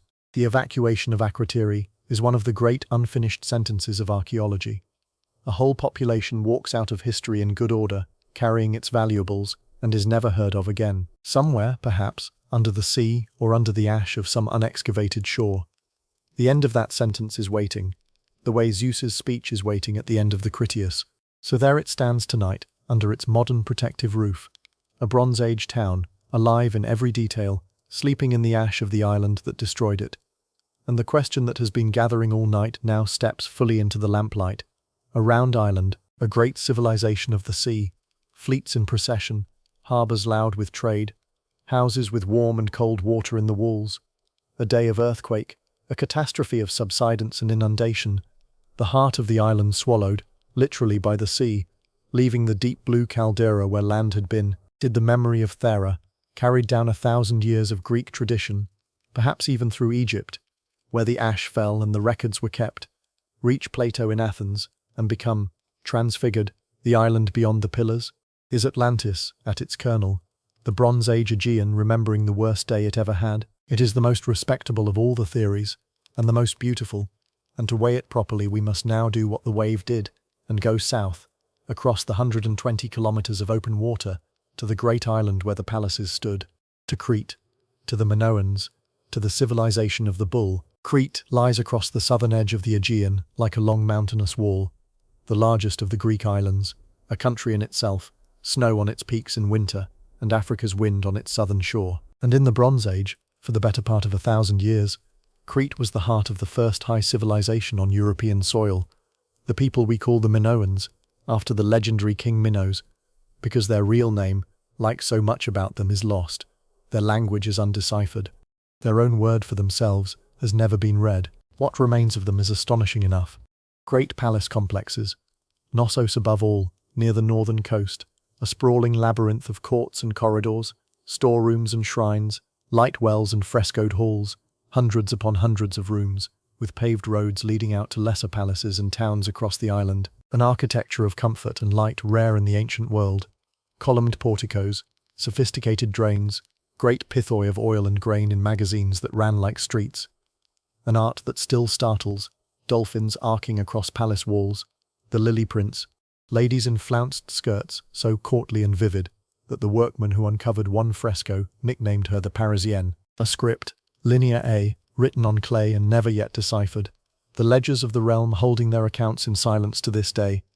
And everywhere, the bull's horns in stone crowning the sanctuaries, horns of consecration, ranked along the roof lines against the sky, bulls' heads in dark stone with gilded horns and crystal eyes, bulls on seal stones, on cups, on walls, and in the most famous fresco of Knossos, the act that no one has ever fully explained, the bull leap, a charging bull at full extension, one slim athlete gripping its horns, another in mid-somersault along its spine, a third alighting behind, the whole impossible gymnastics of it, painted as casually as a festival. Whether it was sport, ritual, sacrifices, prelude, or all three, the image is the signature of the civilization. Human grace, balanced, for one suspended heartbeat, on the back of overwhelming power. The Greeks who came after remembered Crete only through myth, and the myths are dark in exactly the way that long memories of vanished power are dark. They remembered Minos, the great king who ruled the sea, the first thalassocracy, Thucydides calls it, the first empire of ships, which cleared the Aegean of pirates and made the islands pay. They remembered that Athens itself had once been Crete's tributary, forced, the myth says, to send 7 youths and 7 maidens at intervals to the labyrinth at Knossos, where the Minotaur waited, the bull-headed man, the man-bodied bull, the monster at the heart of the maze, until Theseus of Athens went in with a sword and a thread and killed it. Strip the myth to its bones and it remembers 3 true things: that Crete once commanded the sea, that mainland Greece once feared and served it, and that at the center of Cretan power there was a great building like a maze, and in the maze a bull. Now bring the two islands together, Crete and Thera, because in the Bronze Age they were one world. Akrotiri was, in everything but politics, a Minoan town.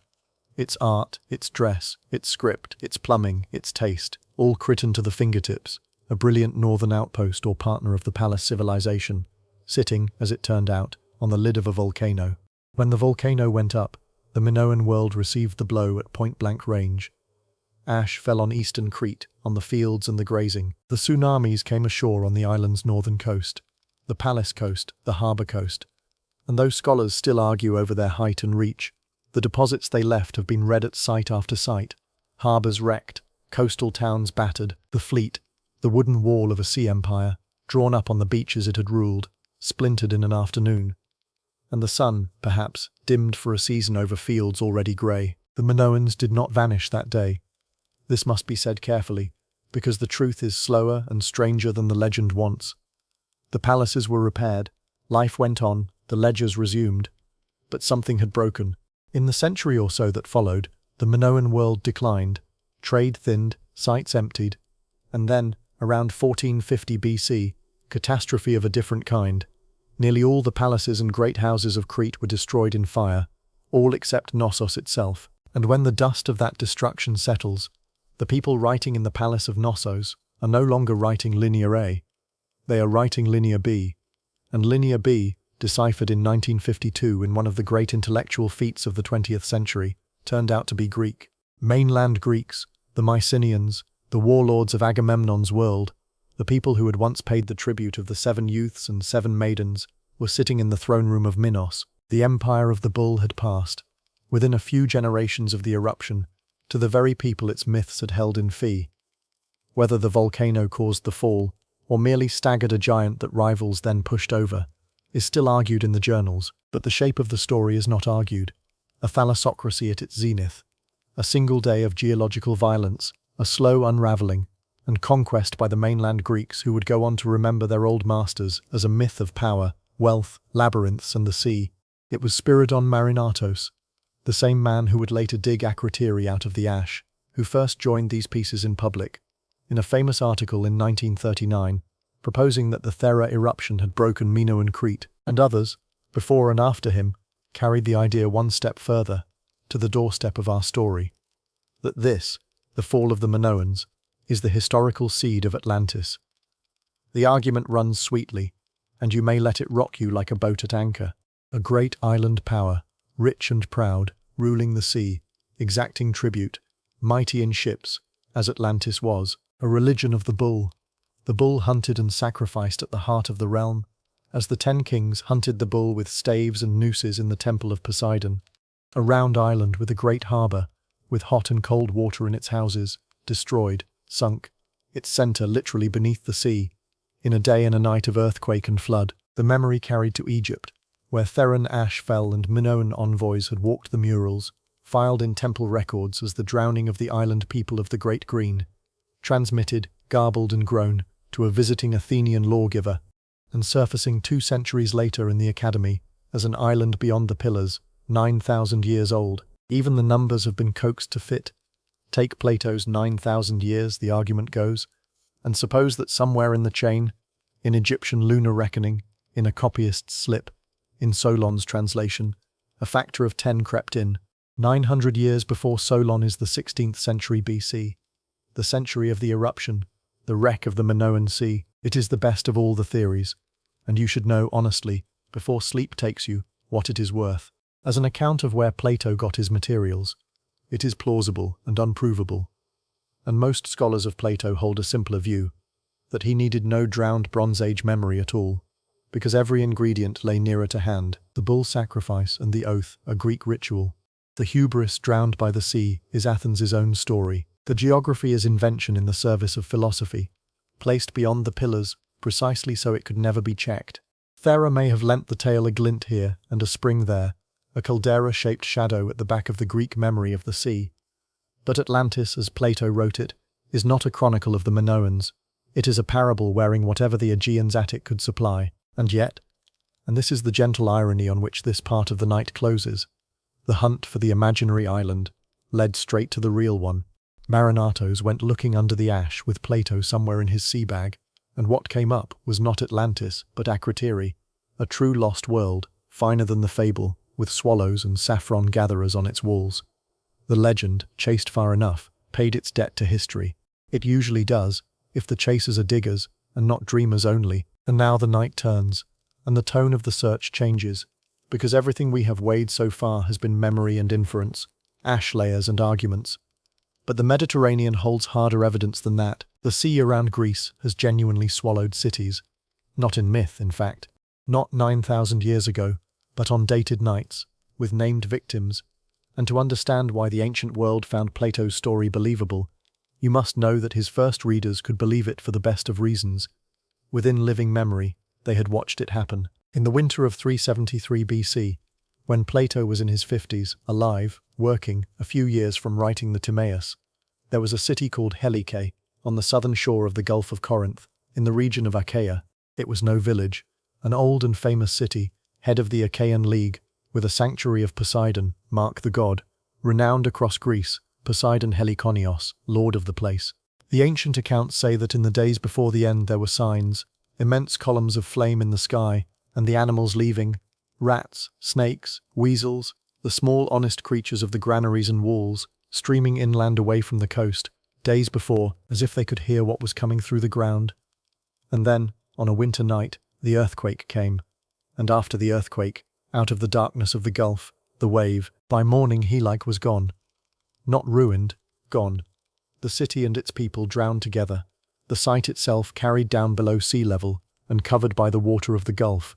10 Spartan ships, the accounts say, anchored off the city that night, were lost with it. And for centuries afterward, this is the detail that binds Helike to our story forever. Travellers used to sail out over the place and look down. The Greek travel writer Pausanias, 500 years later, records that the walls of Helike could still be made out under the water, though worn by the salt. Other writers mention a bronze statue of Poseidon standing submerged in the gulf, upright in the green light, snagging the nets of fishermen, the god of earthquakes keeping his own drowned sanctuary. Generations of Greeks leaned over the sides of boats and saw, with their own eyes, through a few fathoms of clear water, the streets of a city that the sea had taken in a night, for, so everyone said, the anger of Poseidon. Now count the years. Helike drowned in 373 BC. The Timaeus and Critias were written, by most estimates, in the 360s and 350s. Plato did not need 1,000-year-old memory of Thera filtered through Egyptian priests to know that the sea could swallow a city in a day and a night of earthquake and flood. Those are nearly the newspaper words for Helike, the proof of concept for Atlantis, drowned within sight of the Peloponnesian coast, while Plato was alive, perhaps while the dialogues were forming in his mind. His original readers heard the fate of Atlantis, not as fantasy, but as recent history, scaled up to the size of a continent and pushed back to the dawn of time. Helike itself, by the way, completed its own circle in our era. The drowned city, silted over, was lost even to sight, became for archaeologists a kind of small Greek Atlantis in earnest, searched for through much of the 20th century, until excavators finally located its remains in the early 2000s, not under the open gulf, but under the coastal plain, buried in the sediments of an ancient lagoon. The city that taught the Greeks the sea could erase a place was itself erased so thoroughly that science needed decades to find it. There is no better proof of how completely the earth keeps its secrets, and how findable, nonetheless, the real ones are. And Helike is not alone. Off a quiet beach in Laconia, in the far south of the Peloponnese, lies Pavlopetri, a town of the Bronze Age, older than Plato by more than 1,000 years, lying in a few meters of clear water.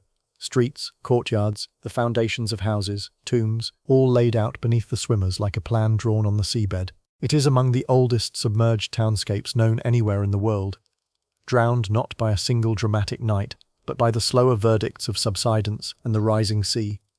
A city that went under, not with a scream, but with a long tidal sigh.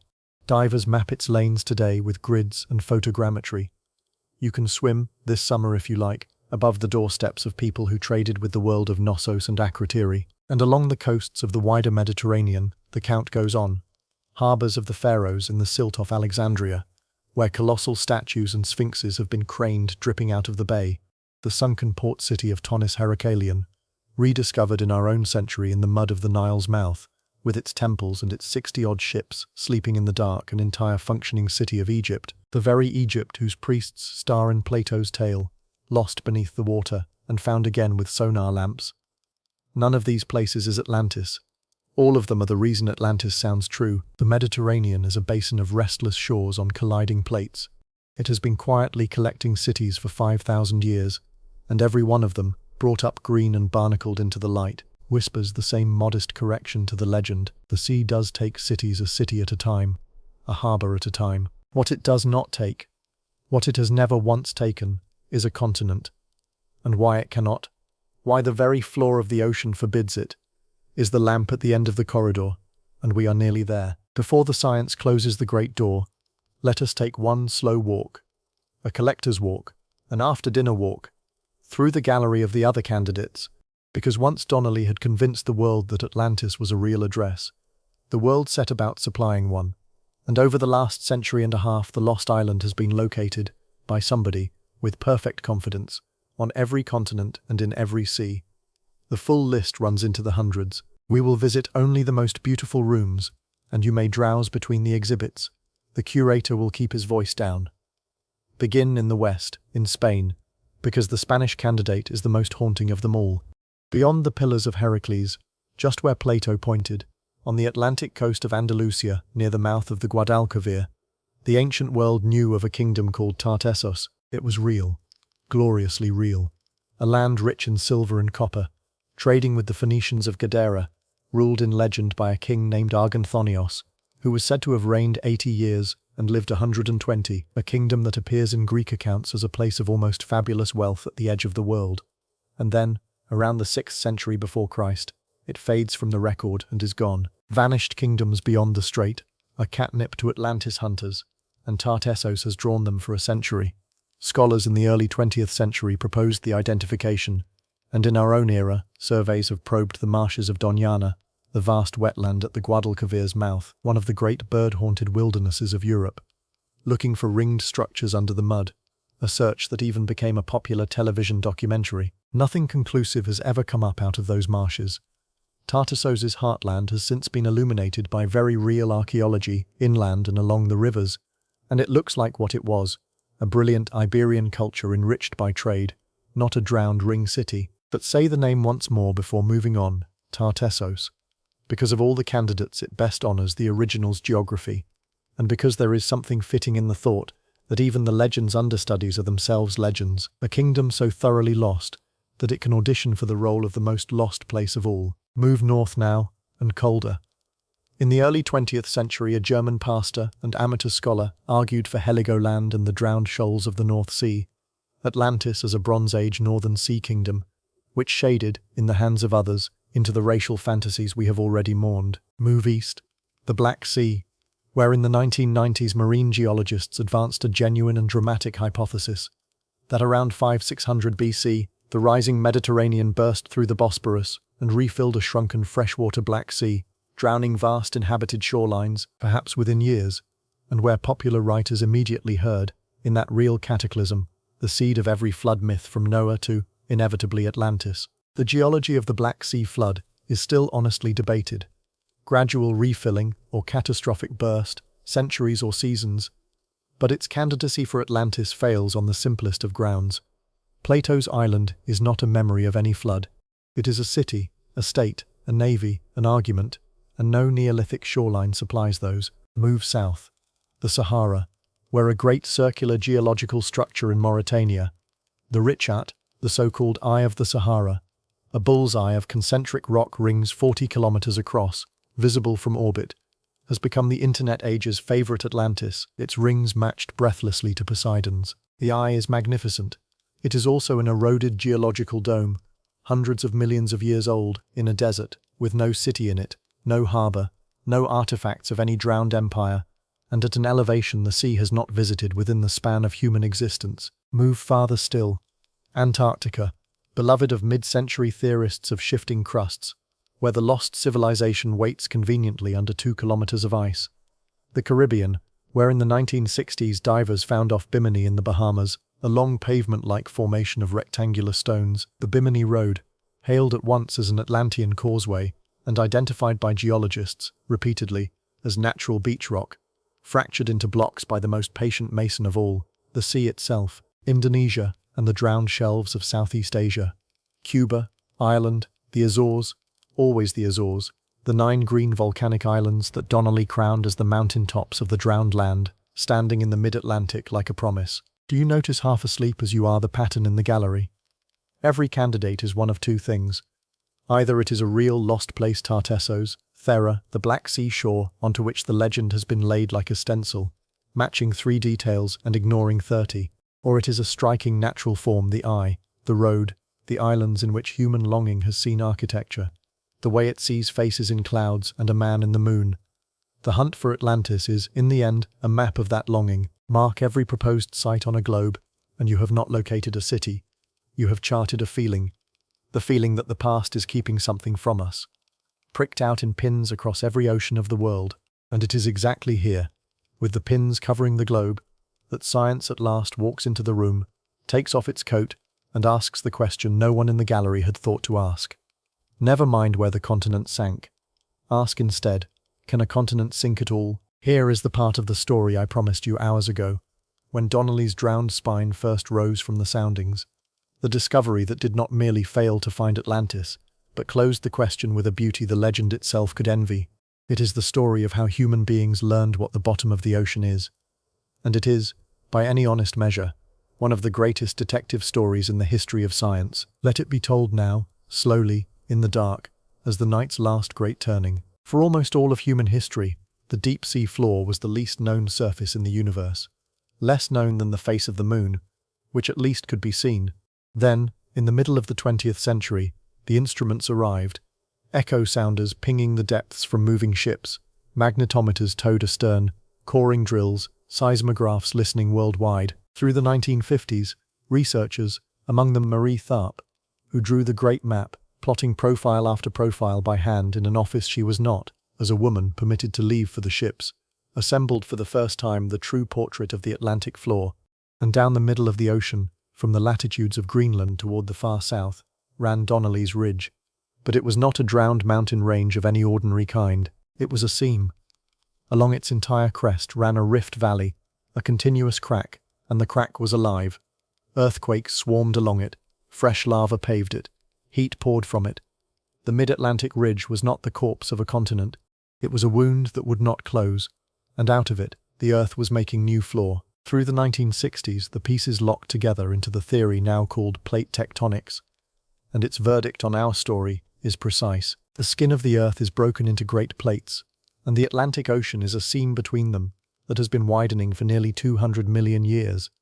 Molten rock rises at the central ridge, hardens, and is carried away to either side a few centimeters a year, about the speed your fingernails grow, so that the Americas and the Old World drift apart, and the ocean floor itself is a conveyor, youngest at the ridge, oldest at the margins. And here is the proof.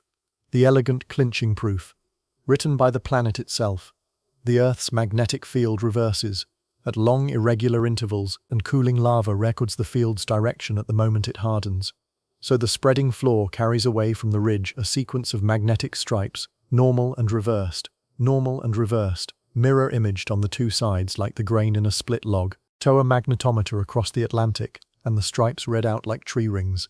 The whole history of the ocean, dated and symmetrical, with not one page missing. We have, besides, drilled the floor and dated its rocks, mapped its every basin by sonar and by satellites that read the sea's surface for the gravity of what lies beneath. And the answer comes back the same from every instrument. There is no lost continent in the Atlantic. There is nowhere to put one. The floor is young volcanic basalt, accounted for, dated, striped, continuous, born at the ridge, every square kilometer of it, long after the age of Plato, long after the age of the dinosaurs' fall, in an unbroken record that simply has no room for a founded landmass of any size, let alone one larger than Libya and Asia together. And the deeper reason is lovelier still, and it fits in a sentence. Continents cannot sink, because continents float. Continental crust is made of lighter rock than the dense basalt of the ocean floor. A continent stands high for the same reason a cork stands high in water. It is buoyant, riding on the denser mantle beneath. You can no more sink a continent into the earth than you can sink a cork into a pond by wishing. Coastlines drown, yes. Edges flex, deltas subside. The sea rises and takes the low shelves. And we will walk those true drowned lands in a moment. But a continent, as such, going down entire into the deep ocean in a day and a night, the physics of the planet forbids it as firmly as it forbids the sun rising in the west. When Plato chose the one ending no one could check, he reckoned without the 24th century after him, when his readers would learn to check the planet itself. So the door closes, and notice, please, in the half-light, the shape of what closed it. Donnelly looked at the soundings of the ridge and saw the spine of his dead empire. He was wrong, and his error became the signpost to one of the supreme discoveries of all time. The hunt for a fictional sunken world helped keep alive the question of what the ocean floor is, and the answer, the living ridge, the spreading seam, the drifting continents, the striped and readable history of the seas, is grander than the fiction. We went looking for one drowned island, and found instead that the entire face of the earth is in motion, that the Atlantic itself is young, that the very ocean named for Atlas was born, widened, and is widening tonight, a few centimeters this year, under the keels of the ships and the body of the sleeper. The legend asked, "Where is the lost land?" The earth answered, "There is no lost land, but the found one is stranger than you dreamed. It moves, and yet the sea is keeping something from us." That feeling, the old, deep, unreasonable certainty that there was more land once, that people walked where the water is, that feeling, it turns out, is not a delusion. It is a memory, and the proof of it is the gentlest, truest, most astonishing chapter in this whole night's story. The chapter of the lands that really did drown, not continents sinking, but shores surrendered to a rising sea, within the lifetime of our own species, under the feet of people exactly like us. Come north one last time, to the grey water between Britain and the European mainland, the North Sea, shallow, cold, busy with trawlers and wind farms.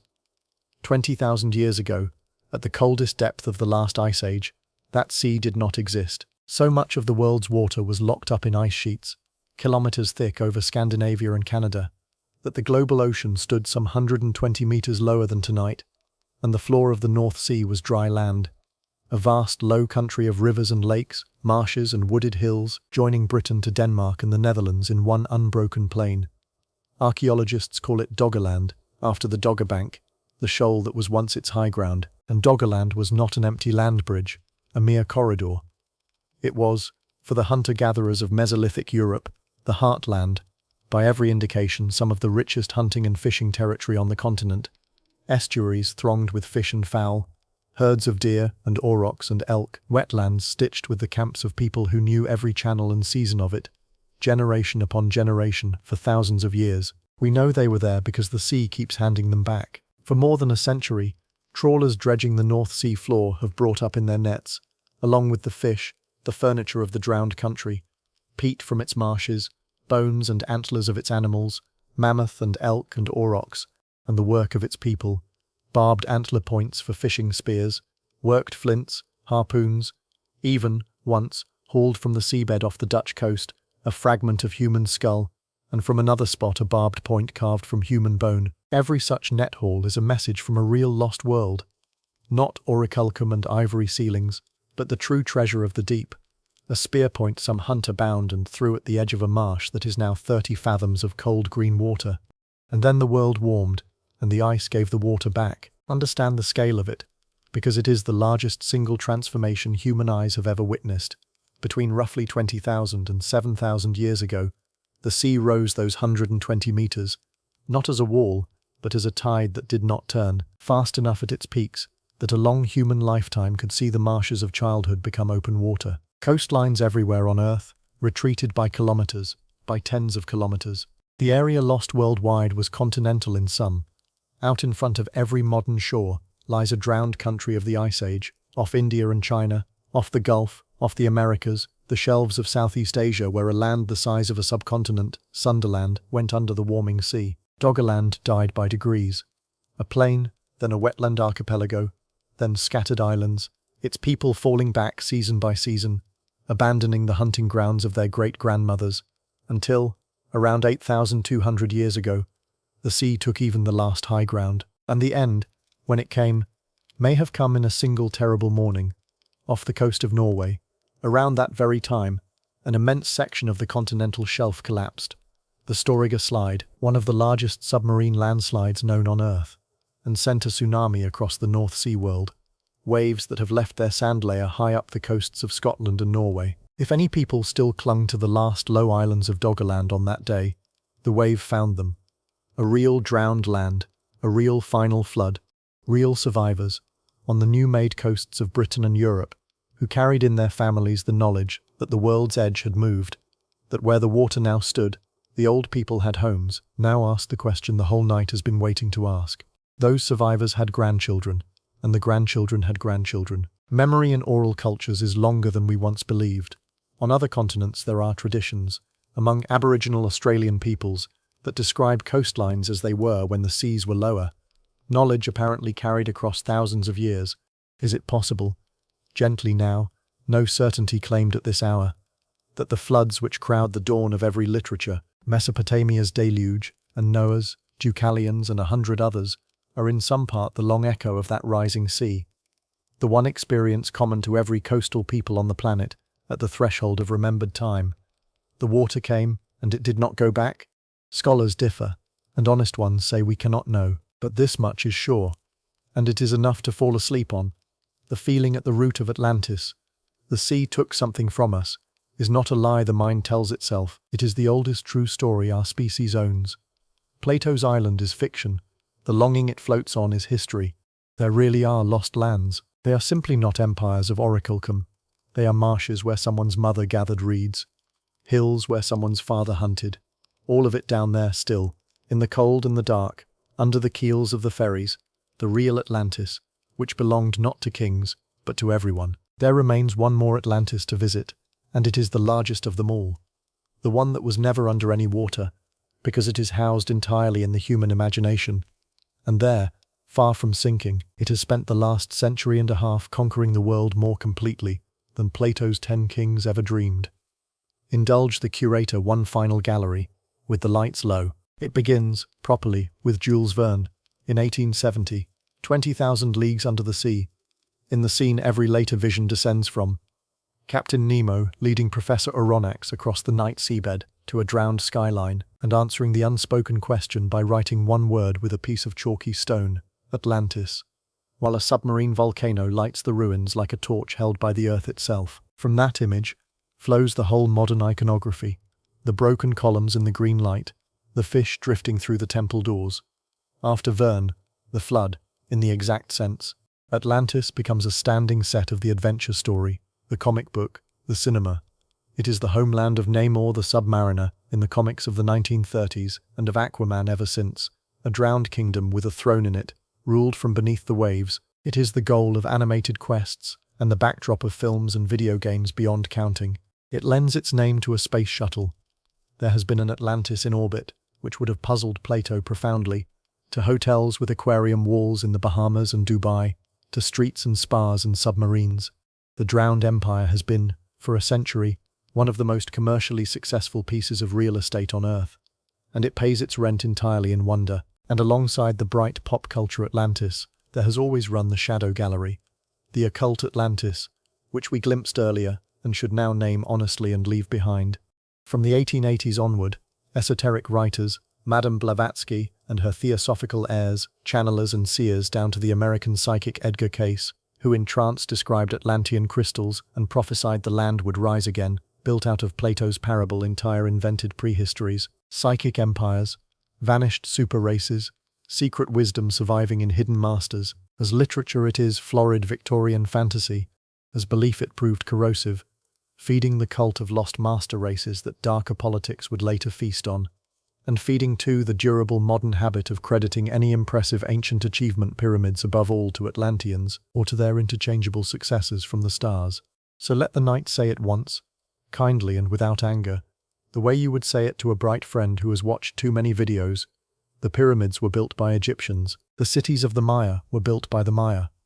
We have the quarries, the tools, the workers' villages, the bread ovens, the written pay records, the graffiti of the work gangs boasting on the hidden stones. Every time a lost super-civilization is invoked to explain the achievements of real ancient peoples, a quiet theft is committed. the theft of credit from human beings who sweated under a real sun, and the irony is total. Plato invented Atlantis to warn against exactly this, against the glamour of unearned splendor. The truest way to honor the legend is to refuse it as history. The ancients do not need a drowned tutor. They were the tutors. Why, then, last question of the gallery, and then the lamps go out. Why does this story, of all stories, refuse to die? Scheherazade-like, it has survived every debunking. The ocean floor itself testified against it, and its popularity did not dip by a degree. The answer, surely, is that Atlantis long ago stopped being a claim about geography and became a vessel, perhaps the vessel, for a family of longings that every human generation refills. The longing for the golden age, the suspicion, old as Hesiod and old as every grandmother, that the world was once better, wiser, closer to the gods, and that history is the story of a fall. The longing for hidden meaning, that the world's blank spaces, and the deep sea is the last great blank space, conceal not nothing, but something intended for us. The romance of ruin, which makes us linger at Pompeii and photograph abandoned stations. The strange comfort of seeing that even the mightiest works end, which makes our own endings feel less lonely. And beneath them all, the oldest one, the one we touched in Doggerland, the intuition of loss itself, that the past is a drowned country, that childhood is a drowned country, that everyone you have ever been lies fathoms down behind you, intact, unreachable, lit by a wavering light. Atlantis endures because it is the map of that country. Every person falling asleep tonight owns a private Atlantis, a house, a street, a summer, a face, perfectly preserved beneath the surface of the years, visitable only like this. At night, eyes closed, descending. Plato, who knew more about the soul than about the sea, would not be surprised. He built better than even he claimed. He set out to sink an island, and instead he launched one. Unsinkable precisely because it never floated on water at all, but on the one ocean that never recedes. The human sense that something beloved is always just beneath the surface, and might, with enough longing, be seen again, wavering, far down, golden, before sleep. We have judged the story all night, weighed it, dated it, tested it against the basalt of the ocean floor. The verdict is in, and it will not change. So now, with the verdict safely rendered, we can give ourselves a gift that only fiction can give, and only at this hour, we can go there, not as scholars, as guests. Let the skeptic in you who has worked hard tonight and earned a rest, doze off first, and let the rest of you come down, through the dark, into the story itself, for one evening in the city that never was. Plato gave us the survey, the measurements, the metals, the map. He never gave us the hour of lamplighting. We will walk it together, slowly, and everything you see will be built only from the materials he left us, stretched, here and there, by the same longing that has stretched them for 2,000 years. This is a dream inside a documentary. You are allowed those, after midnight. It is evening then, in the reign of some unnumbered king of the line of Atlas, the long noon of the empire, generations before the thinning of the blood. You are standing on the deck of a trading ship from the inner sea, and you have just made the passage every sailor of your world tells lies about. Down the great canal from the ocean, 300 feet of water road wide, the banks sliding past for 10 kilometers, and then the gate, the outermost wall rising ahead of you in the last of the light, and the whole face of it, kilometer upon kilometer, sheathed in bronze, not glinting, burning. The low sun lies along the metal, and the wall does not look built. It looks lit, a horizon of dull fire with a city behind it, and your helmsman, who has seen it 20 times, still stops talking. You pass beneath the wall where it bridges the canal. The shadow of it falls over the deck like a hand, and you are inside the first ring of the sea. The noise arrives all at once, the famous noise, the din that never stops.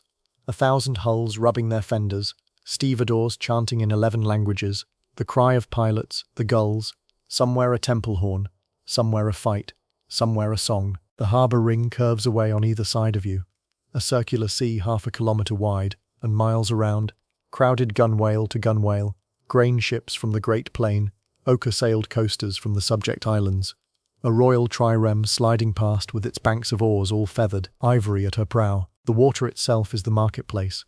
Skiffs thread between the hulls selling fruit and lamp oil, and luck charms of orichalcum so debased with copper that only sailors believe in them. On the quays the warehouses stand in ranks, and behind the warehouses the tenements of the harbour people rise 3 and 4 stories, washings strung between them, lamplight beginning in the windows, the whole outer ring one vast ship's quarter, salt-stained and roaring, the part of the city that the inner rings pretend not to hear. You go ashore and walk inward, because everyone walks inward.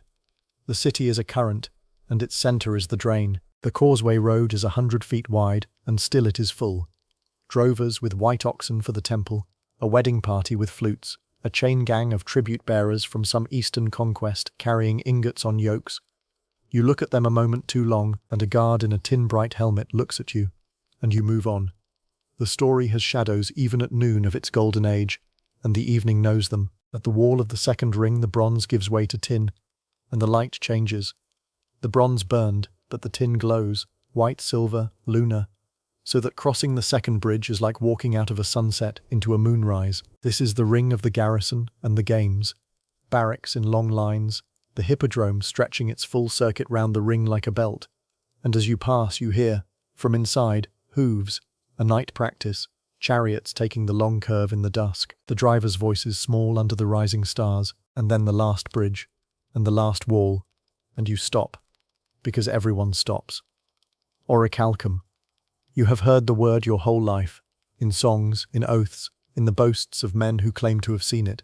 The innermost wall stands over the black evening water, and it gleams like fire, Plato's own words, the only words anyone has, like the embers of a hearth seen through the dark, a circle of banked flame 2 kilometers around, with the citadel inside it. You are not permitted further, almost no one is, but from the bridgehead, between the shoulders of the gate guards, you can see up the sacred hill, the grove of Poseidon, black, green and immense, trees taller than masts, the gleam of the golden enclosure where the god, they say, brought Cleto in the world's first morning, and above the trees, silver in the starlight, ivory pale at its pediments, the roofline of the great temple, where the winged horses rear in the dark over a statue's head that brushes the ceiling of the world. Steam rises in slow plumes beyond the wall, the warm spring, breathing into the cool of the evening, as it has breathed since the beginning.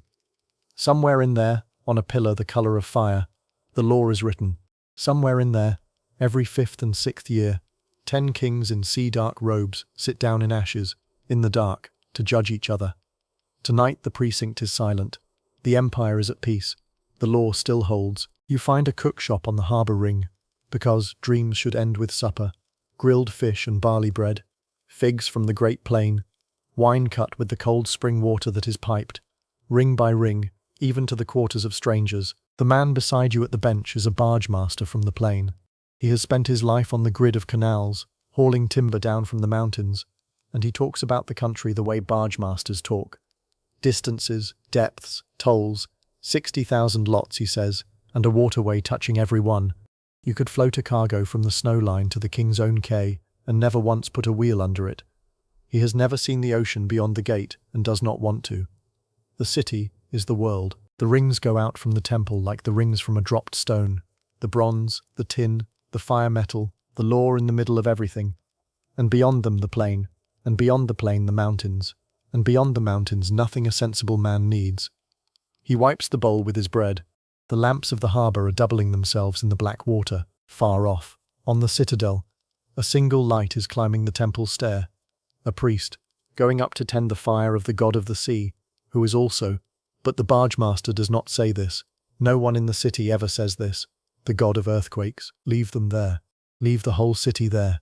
The lamps on the rings, the steam over the grove, the din of the harbour softening, the law still bright under its film of old blood, the long peace holding. This is the hour Plato never wrote, and the hour the whole legend exists to protect. The evening before nothing, an ordinary evening, of which there were 100,000, in a city that was loved by the people in it, as your city is loved by you, when the wave comes for Atlantis. In the story, in every retelling, forever. It is this evening that goes under. The cook shop, the barge master, the wedding flutes, the night practice chariots, the priest on the stair. Empires are abstractions, supper is not. And no one, sleep now, this is the last hard thing the night will say.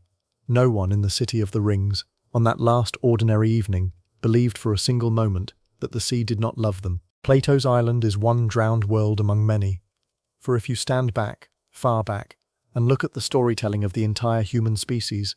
One tale is told everywhere, in every age, on every inhabited continent, with a consistency that no other story approaches. Once, long ago, the waters rose, and the world was lost, and a few were saved. Before the night ends, let us walk once around the earth, and listen to the family of floods into which Atlantis was born. You need remember none of the names. They are a single name, repeated in every accent of the species. Begin where writing began, where our first night together began, if you have kept other vigils with this channel, in Mesopotamia, between the rivers. The oldest flood story that survives in writing is Sumerian, the tale of Ziusudra, a king who is warned, by a god whispering through a reed wall, that the assembly of the gods has resolved to drown mankind. He builds a great boat. The storm comes. For 7 days and 7 nights the flood sweeps the land. And when the sun god returns, Ziusudra opens a window in the vessel, and the light falls on his face. The Babylonians retold it. Their hero is called Atrahasis, exceedingly wise, and in their version the gods send the flood because humanity has grown too numerous and too noisy. Mankind's clamour keeps heaven awake, and the cure for noise is water. And the Assyrians wove it into the greatest poem of the ancient Near East, the Epic of Gilgamesh, where the flood survivor, now called Utnapishtim, made immortal and remote at the world's edge, tells the grieving hero how it was. The boat finished as the storm broke, the gods themselves terrified by what they had unleashed. Cowering, the poem says, like dogs against the outer wall of heaven, the goddess who had blessed mankind screaming like a woman in childbirth as her people filled the sea, and afterward, the boat aground on a mountaintop. The dove sent out, the swallow sent out, the raven sent out, and the raven not returning.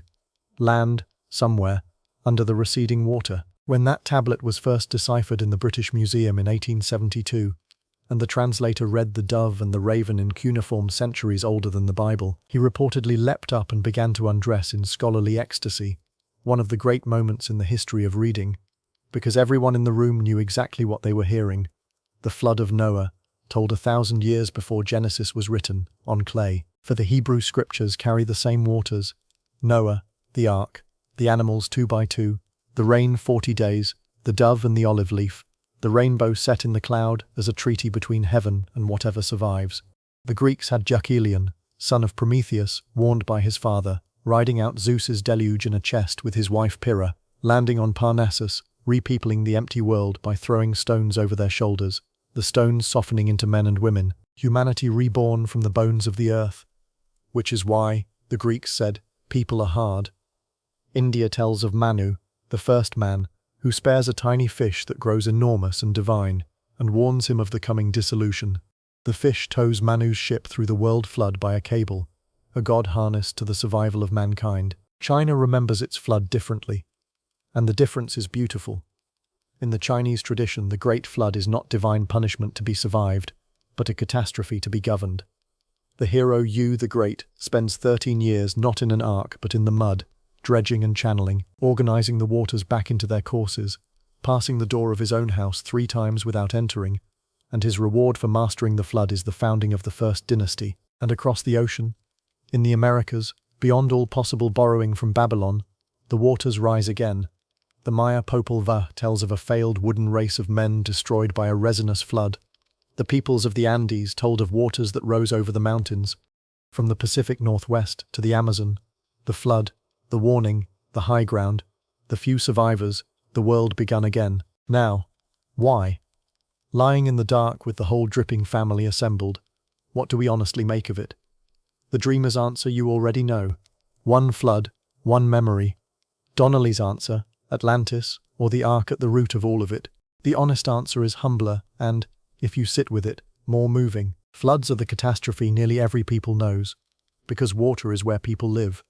We settle the riverbanks, the deltas, the coasts, because that is where the soil and the fish and the trade are, and so every people's worst day, somewhere in its past, involved water where the houses used to be. Mesopotamia's rivers buried whole cities in silt. Archaeologists digging at found, deep down, a clean stratum of water-laid clay meters thick, with one age of the city below it and another above. Coastal peoples knew tsunamis, the Aegean knew Thera's wave, and behind all of it, dim and enormous, the true world flood we walked through earlier tonight, the great post-glacial rising, The drowning of Doggerland and Sunderland and 10,000 unnamed shores, the sea advancing on the grandmothers of everyone now alive. The flood myths are not one memory, they are every memory. The species' whole long acquaintance with rising water, distilled, in culture after culture, into the same dream shape. The warning ignored or heeded, the few who prepared, the world made clean and terrible and new, and into that ancient universal shape, Plato, knowing exactly what he did, the priest of saying it aloud in his text. There have been, and will be again, many destructions, the greatest by fire and water. Into that shape Plato set his island, like a jewel into a band worn smooth by every hand in the species. Atlantis convinces, because the flood already lived in everyone who would ever hear of it. He did not have to teach the world that the waters rise.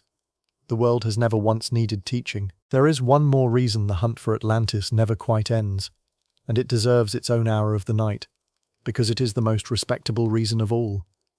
The searchers have an answer ready when the scholars smile at them, and the answer is a single word, and the word is Troy. For most of the modern age, educated opinion held that the Troy of Homer was exactly what Atlantis is, a poet's invention, a city of words. The Iliad was venerated as literature and dismissed as history. The war beneath its lines was a myth, the topless towers a dream, and no serious person went looking for them. And then, in the 1870s, a German merchant named Heinrich Schliemann, self-made, self-taught, obsessive, a man who claimed to have promised himself Troy in childhood, took the poem at its word. He went to the northwest corner of Anatolia, to the mound the locals called Hisarlik, where the landscape fit Homer's lines, and he dug. And there was a city in the hill. There were many cities in the hill, 9 of them and more, stacked like the leaves of a book, settlement upon settlement spanning thousands of years, and among them, walls that had known fire and war. And out of the depths came treasure, diadems and vessels of gold that Schliemann, with his unfailing instinct for theatre, hung upon his wife and photographed, and called the jewels of Helen. He was wrong about the layer. He was reckless with the spade in ways that make archaeologists wince to this day. He dug straight through the city he was probably seeking, and called an older one by its name. But on the one great question, the question everyone had laughed at, he was right and the laughter was wrong. Troy was real. The dreamers had found a city that the scholars had filed under poetry, and it did not stop there. Schliemann crossed the Aegean to Mycenae, the half-ruined citadel that legend called the seat of Agamemnon, lord of the hosts that sailed for Troy. Another poet's kingdom, said sensible opinion, of a Greece too primitive in that age to have kings of such reach. He dug inside the Lion Gate and found the grave circle. Warriors of the deep Bronze Age laid out with swords and golden cups, their faces covered with masks of beaten gold, and one mask, bearded, serene, terrible, that he announced, wrongly again, magnificently again, the mask is centuries too old, with the most famous telegram in archaeology's history. He had gazed upon the face of Agamemnon, wrong in the detail, right in the revolution. There had been a high civilization in Greece 1,000 years before the classical age, palaces, writing, gold, armies, exactly where the legends had insisted and the historians had doubted. The myths, it turned out, were not made of nothing. They were the smoke of real fires. Within a few decades, the pattern repeated across the ancient world like a drumbeat. The Hittites, a people who survived antiquity, mainly as a name in the Bible, listed among Canaanite tribes, so minor seeming that scholars doubted there was much behind the word, were found.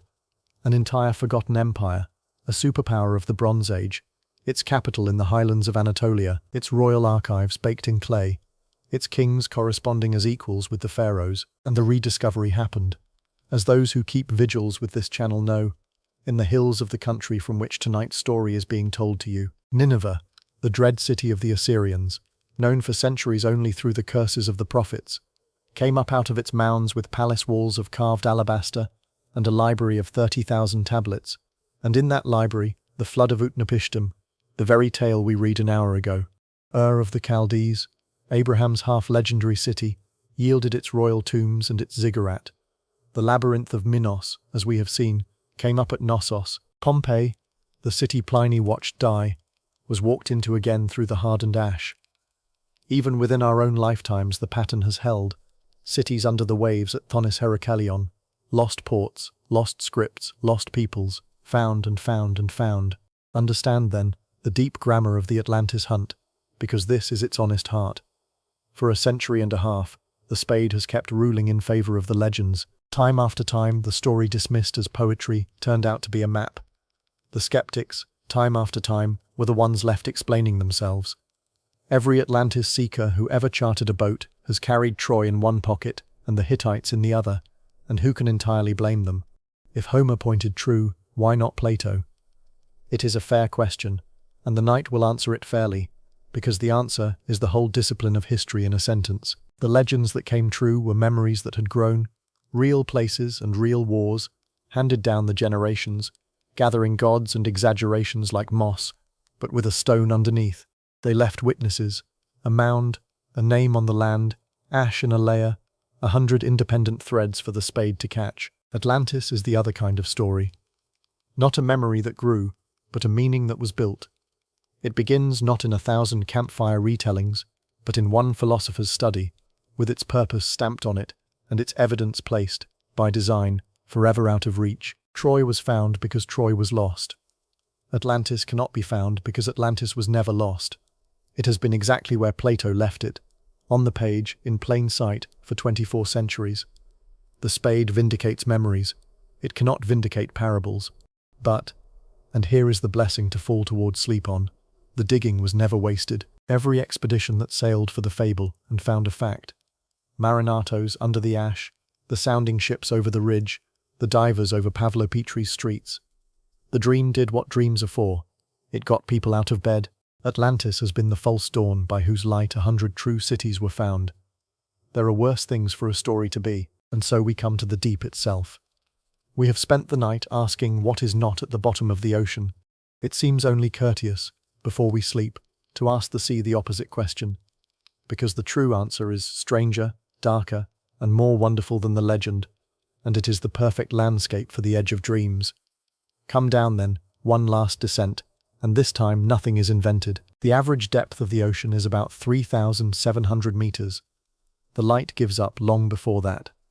In the first 200 meters, the sunlit skin, thinner in proportion than the shine on an apple, lives nearly everything you picture when you picture the sea. By 200 meters, the blue has dimmed to a deep twilight. By 1,000, the last photon of the sun has been absorbed, and from there to the floor, which is to say, through the overwhelming majority of all the habitable space on this planet, there is no day, has never been a day, not once in the history of the world. It is the largest environment Earth possesses, and it is a starless night that has lasted 4 billion years, and it is inhabited.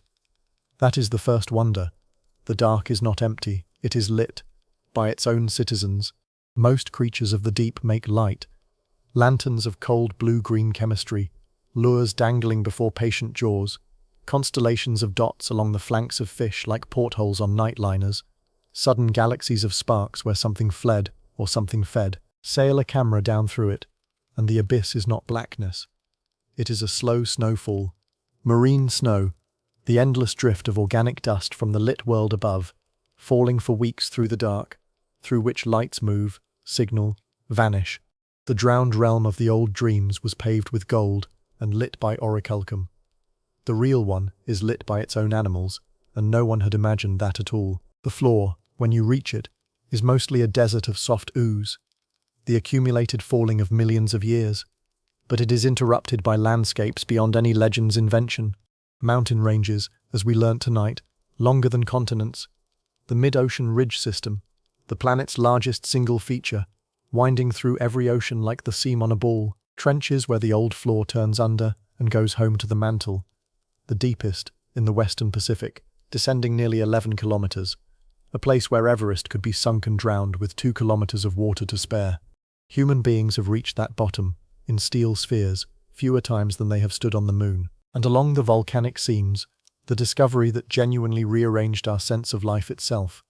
The hydrothermal vents, found only in 1977, within living memory, where seawater, soaked down into hot young rock, erupts back out of chimneys, black with dissolved minerals at temperatures past 300 degrees, into water barely above freezing. And around these chimneys, in absolute darkness, on poison and heat, life riots, white crabs, eyeless shrimp in swarms, fields of tube worms 2 meters tall, crimson-plumed, with no mouths and no stomachs, fed entirely by bacteria that eat the chemistry of the earth itself. Whole ecosystems owing nothing to the sun, the warm and the cold springs, rising side by side at the center of the kingdom. The water glowing. Plato put them in his island as a god's gift, and 23 centuries later the cameras found them, real, at the bottom of his own Atlantic, wreathed in living things stranger than winged horses. The sea has a sense of humor about its archives, a field of hydrothermal towers on the mid-Atlantic ridge, spires of pale carbonate 90 meters tall, ghost white in the lights of the submersibles, which its discoverers, finding it near a seamount that already bore the name, called the Lost City. The name is official. Look down the long dark of the Atlantic tonight, and there is, after all, a lost city standing on the ridge where Donnelly wanted his drowned spine. Built not by kings, but by chemistry, older than any empire, and alive, and scattered across the great desert of the floor, the true relics. For the deep is also the planet's attic, the one room where nothing is ever thrown away. The cold, the dark, the stillness preserve what the land destroys. Down there, standing upright in the silence, are the ships. By serious estimate, the seabed holds the better part of 3 million wrecks, triremes and treasure galleons, clippers and liners, the whole maritime history of the species, parked in the dark. Amphorae from Greek hulls lie in ranks where they spilled 25 centuries ago. The Titanic stands at 4 kilometers, with her bow still proud, rusting into lace, and off a Greek island called Thera, in a Roman-era wreck, divers found a corroded lump of bronze that proved, when scholars finally read its gears, to be a geared astronomical computer 2,000 years old, a machine for predicting eclipses, from the age of Cicero, an object so far beyond what we believed the ancients could build that it did, in sober fact, what Atlantis was always falsely said to do. It forced us to enlarge our opinion of the ancient mind. The lost super-technology was real after all. It just wasn't a continent. It was a box of gears the size of a loaf of bread, asleep in the sand off a Greek island. Patient as everything down there is patient. That is what is actually beneath the waters of the world, between you and the floor of the night, the snowfall and the living lights, the seam of fire where the floor is born, the white towers of the real lost city, the silent fleet of every age standing in the ooze, and below it all, the slow conveyor of the planet, moving the oceans themselves a fingernail's width a year. We went looking for one drowned kingdom, and the sea, opening its hand at last in our own lifetimes, showed us this. No legend survives comparison with it. The deep does not need Atlantis. The deep never needed Atlantis. It was only waiting, all those centuries, for us to come and see what it had instead. One transformation remains to be told, and it is the strangest of them all. Stranger than the occultists, stranger than the hunts, because somewhere in its long afterlife, Plato's island performed the one maneuver no drowned thing should be able to perform. It changed direction in time. A story about the deep past, a warning looking backward, turned around, and became a dream about the future. The island that sank behind us was rebuilt, by other hands, ahead of us, and the men who rebuilt it, in doing so, helped to design the world you are falling asleep in tonight. The turn begins in the Renaissance, when Europe, rereading Plato with new eyes, conceived a new kind of book, the imaginary ideal society, the perfect commonwealth described as if visited. Thomas More wrote the one that named the genre Utopia. In 1516, an island of reasoned institutions, somewhere in the newly widened ocean of the Age of Discovery, and the name he coined was a Greek pun meaning no place, a scholar's wink Plato would have savoured. The best country is the one that does not exist. More had learnt the method straight from the master. Build a city in words, give it a traveller's pedigree, use the fiction to hold a mirror to your own diseased times. The island of Atlantis had taught Europe how to dream in blueprints. But it was a century later, in England, that the island itself was raised and reversed.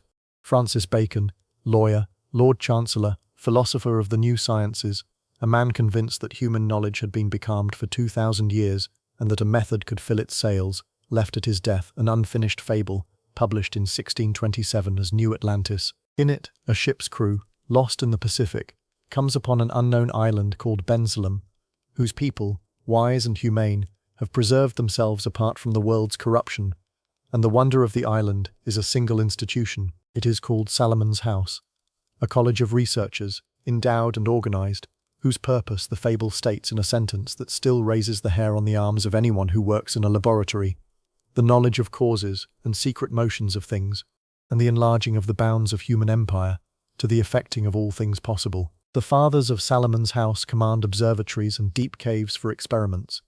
They have towers for studying the weather, gardens for breeding plants, houses of engines, of sound, of light.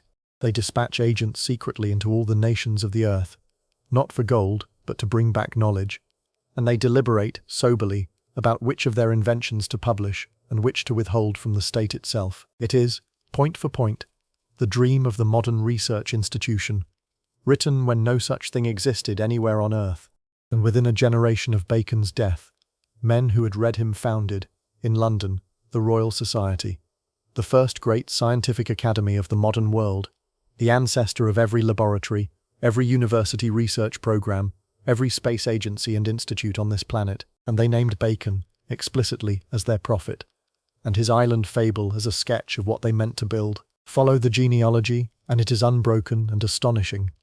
Plato sinks an island to warn against power without wisdom.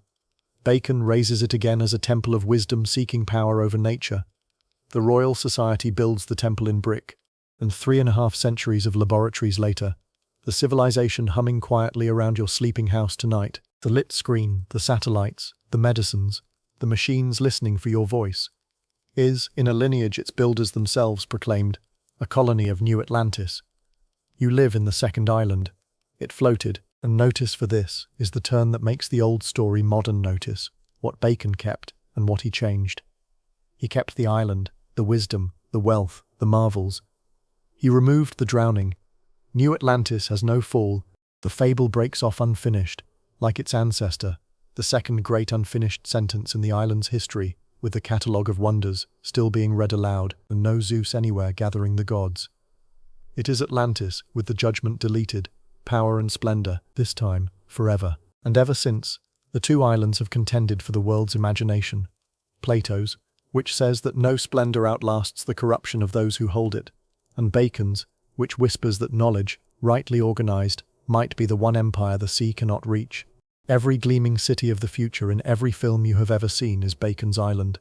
Every ruin of a gleaming city in every film you have ever seen is Plato's. The whole modern argument about technology, savior or hubris, ascent or overreach, is, at bottom, the two Atlantises arguing in the world's sleep, and the quiet question the old philosopher would put to the new island, the question he built his whole story to ask, is the one we will carry into the final part of the night. You have enlarged the bounds of human empire to the effecting of all things possible, and have you remembered, while the orichalcum brightened, to keep watch on the divine portion? Is the law still legible, under the blood, on the pillar? So we come at last to the meaning, to the cargo the story has been carrying, under all its gold, for 24 centuries. We have unwrapped everything else tonight, the sources and the science, the candidates and the cults, the true drowned lands and the false ones. What remains, when all of that is laid aside, is what was there at the beginning, an old man in a city that had broken his heart, writing a story about how the magnificent die. Let us hear the warning plainly, one time, before sleep, because it was written for the hour when the lights are low, and it has never once gone out of date. Plato's claim, stripped of myth, is this: civilizations are not killed from outside, they are corrupted from within, and the corruption has a precise mechanism, and the mechanism is success. Atlantis at its founding lacks nothing: divine origin, perfect constitution, inexhaustible wealth, and for generations these gifts are held safely, because they are held lightly. The kings, remember, felt their gold to be a burden, except as a means to virtue. They saw that their goods grew from friendship and excellence, and would be lost by being worshipped. The fall begins, not with a wicked king or a lost battle, but with a change in the weight of things. The moment splendor stops being the byproduct of virtue and becomes the point. The divine portion thins, the human appetite prevails, and, here is the sentence at the story's black heart, they appeared most glorious precisely when they were most corrupt. The shine and the worth part company, and the shine increases, outwardly, more fleets, more rings, more conquests, the orichalcum never brighter. Inwardly, the kings can no longer bear their own fortune, and to those without eyes for true happiness, the dying empire looks blessed beyond all others. Right up until the night the sea explains the difference. That is not a theory about one imaginary island. It is a pattern, and Plato had watched it run to completion before his eyes. He was born into the wreck of the Athenian Golden Age. The city that had saved Greece at Salamis turned, within 2 generations, into an empire taxing its own allies, the treasury of the common defence carried to Athens and spent on marble, the fleets that had meant freedom becoming instruments of extraction. The voice of the city, in the dialogue of Milos that Thucydides preserved, telling a small island marked for destruction, that the strong do what they can, and the weak suffer what they must. Words an Atlantean admiral could have spoken off the coast of doomed Athens in the myth. Then Sicily, the grandest armada a Greek city had ever launched, sailing out in glory for a conquest it did not need, and annihilated. Then defeat, occupation, the pulling down of the long walls to the music of flutes. Then, in the broken aftermath, the city killing Socrates for asking it questions. Plato did not have to imagine how a brilliant sea power drowns. He had taken notes. Atlantis is those notes, written in myth so that they would carry, pushed beyond the pillars and back 9,000 years, so that no Athenian's pride would block his ears before the story could do its work. The deepest cunning of the dialogue is its disguise. Every empire that has ever read it has wept for Atlantis without recognizing the mirror, which is exactly how the medicine was designed to go down, and it has kept working. That is the uncanny part, on every empire since, because the pattern has never missed an appointment. Rome, in the very generations its marble gleamed whitest, hollowing at the centre. Spain, gorged on the silver of the Indies, the treasure fleets growing as the country beneath them grew poor. The wealth itself, historians would later judge, a kind of slow flood, empire after empire mistaking the brightness of the metal for the health of the law. Even the words for it stay the same. When the moralists of later ages reached for warnings, they reached for the sea, ships of state, tides of fortune, the flood of luxury. And in the 20th century, when the greatest naval empire of the modern world stood at its zenith, a poet at the imperial jubilee, Kipling, of all men, the empire's own laureate, wrote a hymn whose refrain was pure Critias, far called, "Our navies melt away. On dune and headland sinks the fire. Lo, all our pomp of yesterday is one with Nineveh and Tyre." Nineveh, the drowned-in-sand city of our earlier hour. The pattern was so legible that the empire's own singer could read it aloud at the feast, and the feast applauded, and the pattern continued anyway. That, too, is in Plato. Knowing the warning has never yet been the same as heeding it. The kings of Atlantis had theirs engraved on a pillar at the center of the world, and read it aloud, by firelight, in robes the color of the sea, every 5 years, on their knees, and it availed them nothing, once the reading became a ceremony and the words became decoration. A law that is merely remembered is already half drowned. Is there, then, a hopeful note in the old story anything, at the bottom of the night, besides the beautiful fatalism of the wave? There is, and it is easy to miss, because it stands on the other shore. The dialogue holds 2 cities, not one, and the city Plato sets against Atlantis, his dream Athens of the Guardians, is poor. That is its entire secret. No gold, no fleet of 1,200 ships, no walls of fire-coloured metal, a hill of plain stone, common meals, sufficiency, and souls in training, and it wins. The whole architecture of the tale exists to say this one thing, that the contest between appetite and order is not decided by tonnage, that a community which keeps its inner law can stand against a world of oraclecom, that smallness governed by wisdom outweighs vastness governed by hunger. You may believe that or not. History's testimony is mixed, and midnight is honest. But it is what the man meant. It is the flag he nailed to the story before he pushed it out onto the centuries. And he meant it, surely, not only for cities. The dialogue's 2 islands fit inside a single life as neatly as inside an empire. Every soul has its rings and its harbours, its din of acquisition, its pillar where the original law grows harder to read each year under the accumulating blood of compromises. And every soul knows the late hour when the shine and the worth have parted company, and the lights look brightest from outside. The warning scales. That is why it has lasted. Atlantis is what happens, to a city, to an age, to a heart, when the divine portion thins and nobody stops to reread the pillar. The sea, in the story, is not really water. It was never really water. It is consequence, patient, surrounding, level, certain, accepting every invitation that pride extends, and arriving, always, in a single day and a night, after a long age of being invited. Before the night closes, spare 1 hour of it. A quiet, candle-lit hour, for the most overlooked miracle in the whole tale. We have spent the night inside the story of Atlantis, but there is also the story of the story's body, the physical text, the actual words, the ink and the fibers that had to survive 24 centuries of fire, flood, war, mold, neglect and time, in an unbroken relay of human hands, for you to be hearing any of this tonight. Atlantis, remember, exists nowhere except in 2 documents. If the Timaeus and the Critias had been lost, and almost everything from the ancient world was lost, there would be no Atlantis at all.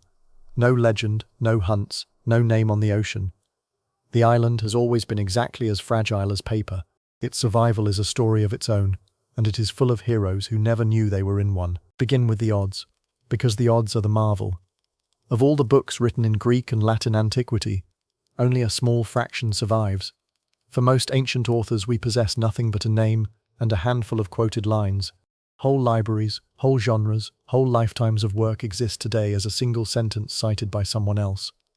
Books in the ancient world were copied by hand onto papyrus, and papyrus, in most climates, rots within a century or 2. A book survived only if, in every single generation, somewhere, someone cared enough to copy it again before the last copy crumbled. A relay race run across millennia, in which one dropped baton, one indifferent century, meant oblivion forever. The fire and decline of the great library of Alexandria, the burning of cities, the sack of Constantinople, the quiet, total destruction of simple disuse. Every ancient text that reaches us swam through all of it. Most drowned. The shelf of survivors is the true sunken treasure of history, and we live among the few chests that floated. Plato floated better than almost anyone, and the Timaeus, of all his works, floated best of all. The academy he founded outlived him by centuries and kept his books as scripture. In Rome, Cicero himself translated part of the Timaeus into Latin, and around the year 400 of our era, a scholar named Chalcidius made the translation that would carry the island through the darkest water, a Latin Timaeus, with commentary that became, by one of history's strangest accidents, almost the only work of Plato that Western Europe possessed for the better part of 1,000 years. Through the early Middle Ages, while the Greek originals slept far away in Byzantium, the philosopher of Athens was known in the Latin West chiefly through this one dialogue, the dialogue that happens to open with Atlantis. Monks copied it in scriptoria from Ireland to Italy, candle by candle, winter by winter. Cathedral schools lectured on its cosmos of geometry and soul, and in the margins of its manuscripts, the island beyond the pillars rode along, stowed away in the luggage of theology, kept alive by men who had taken vows of poverty and would never see the sea. When you picture the survival of Atlantis, do not picture a temple or a vault. Picture a cold room in a winter monastery, a goose quill, a young monk with aching fingers copying Greek place names he could not pronounce, and outside the window, snow, and the island passing, letter by letter, through the bottleneck of his patience, into another century. The Greek text, meanwhile, was kept by the empire that never fell until it fell, Byzantium, where the full Plato, all the dialogues, the Critias with its unfinished sentence intact, was copied and studied in Constantinople, while the West made do with fragments. The oldest complete manuscripts of Plato that exist today were written there, in the 9th and 10th centuries, in the beautiful minuscule hand of Byzantine scholars, vellum books that still survive, in Paris and Oxford and the Vatican, scarred and rebound, each one a sole surviving ancestor of millions of printed copies. And when Byzantium began to die, as the armies closed on Constantinople in the 15th century, its scholars did what the people of Akrotiri had done. They gathered what was most precious and took ship ahead of the catastrophe. What they carried was books. Greek manuscripts came west in their luggage to Italy, into the hungry hands of the Renaissance. Teachers like Gemistos Plethon, an old man so devoted to the master that he took a name echoing Plato's own, lectured the Florentines until the city caught fire with Platonism, and a banker, Cosimo de' Medici, who heard those lectures, paid for the whole of Plato to be turned into Latin at last. The translator, Marsilio Ficino, finished the task in time for the new machine, the printing press. In 1484 the complete Plato went to type, and the relay race, after 18 centuries of single batons, was over forever.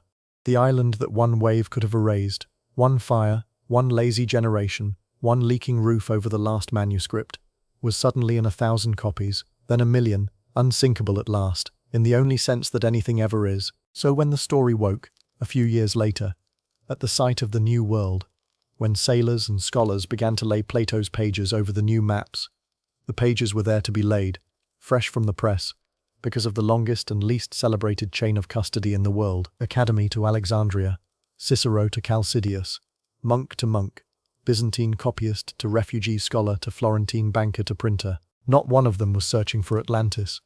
They were keeping faith with a book.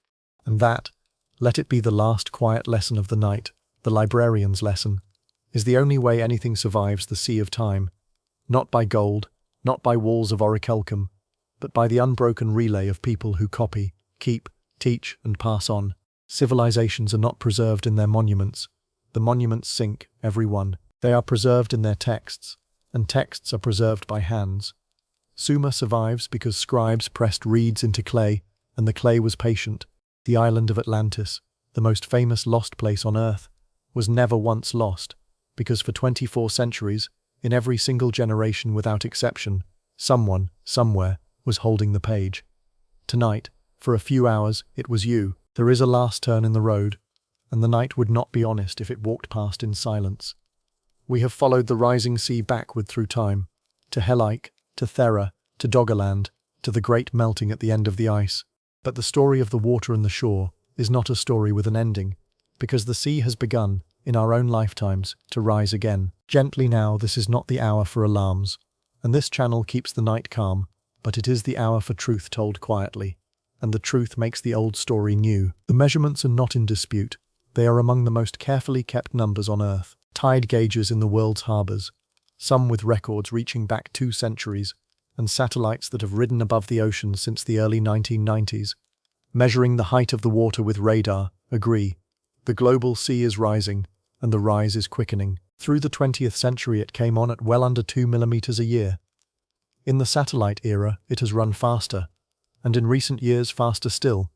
Small numbers, the width of a coin in a year, the kind of change no eye standing on a beach could ever see. But the sea is patient arithmetic, as this whole night has taught. Millimeters are how it begins, and it does not take days off. The water comes from 2 sources, both simple. Warmth itself, water expands as it warms, and the oceans have absorbed the overwhelming share of the extra heat of our era.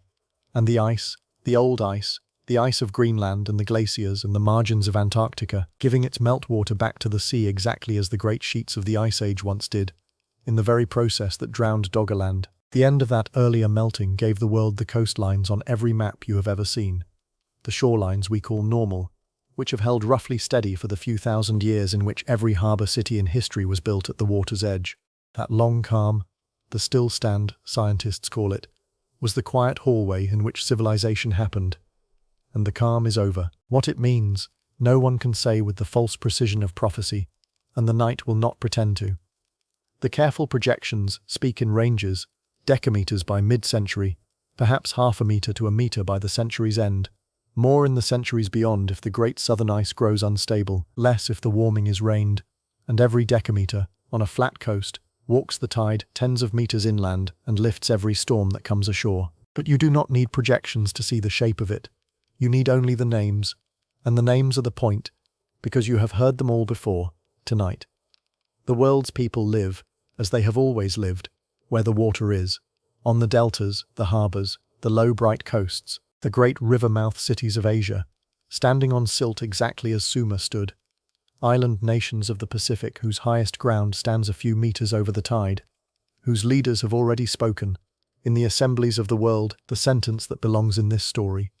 We are looking at the possibility of our country becoming uninhabitable within the lifetimes of children now born. Venice, raising flood barriers of steel against waters that top its stones more often each decade. The Netherlands, a nation conducted below sea level, like an orchestra below the stage, engineering its survival year by year behind the most elaborate sea defences ever built. A whole modern country living, with open eyes and excellent pumps, the condition the legend reserved for the doomed. And on the drowned shelf of the North Sea, among the wind turbines now planted across the floor of old Doggerland, the survey ships mapping the seabed for the cables of the new energy pass, their sonar over the buried river valleys of the hunter's lost country. The present, preparing for the rising water, reading the bed of the last rising as it goes, History does not repeat, the saying goes, but it rhymes.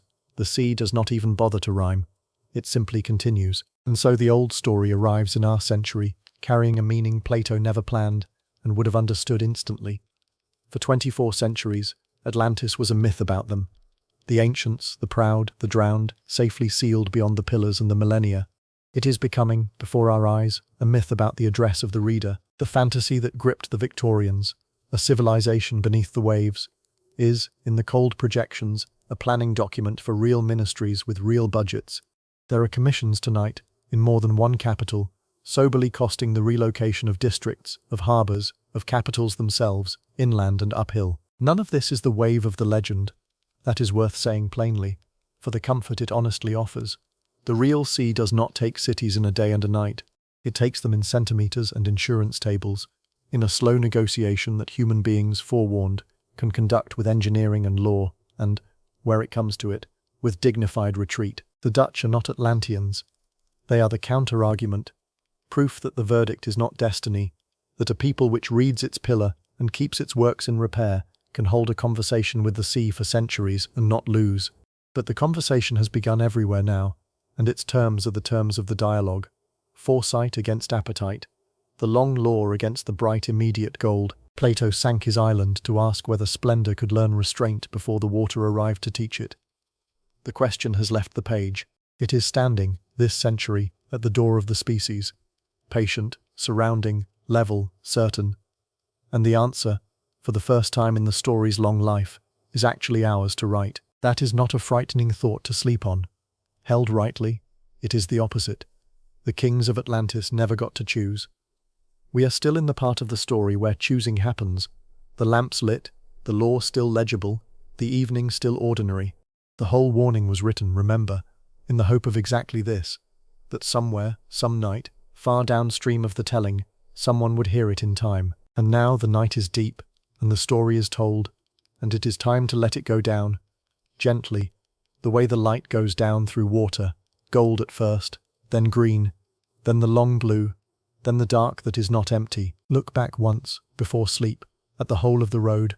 We began on the outer ocean, beyond the pillars, with an island that was never there. We sat in a grove of olive trees, with an old philosopher who had watched his city kill the best man in it.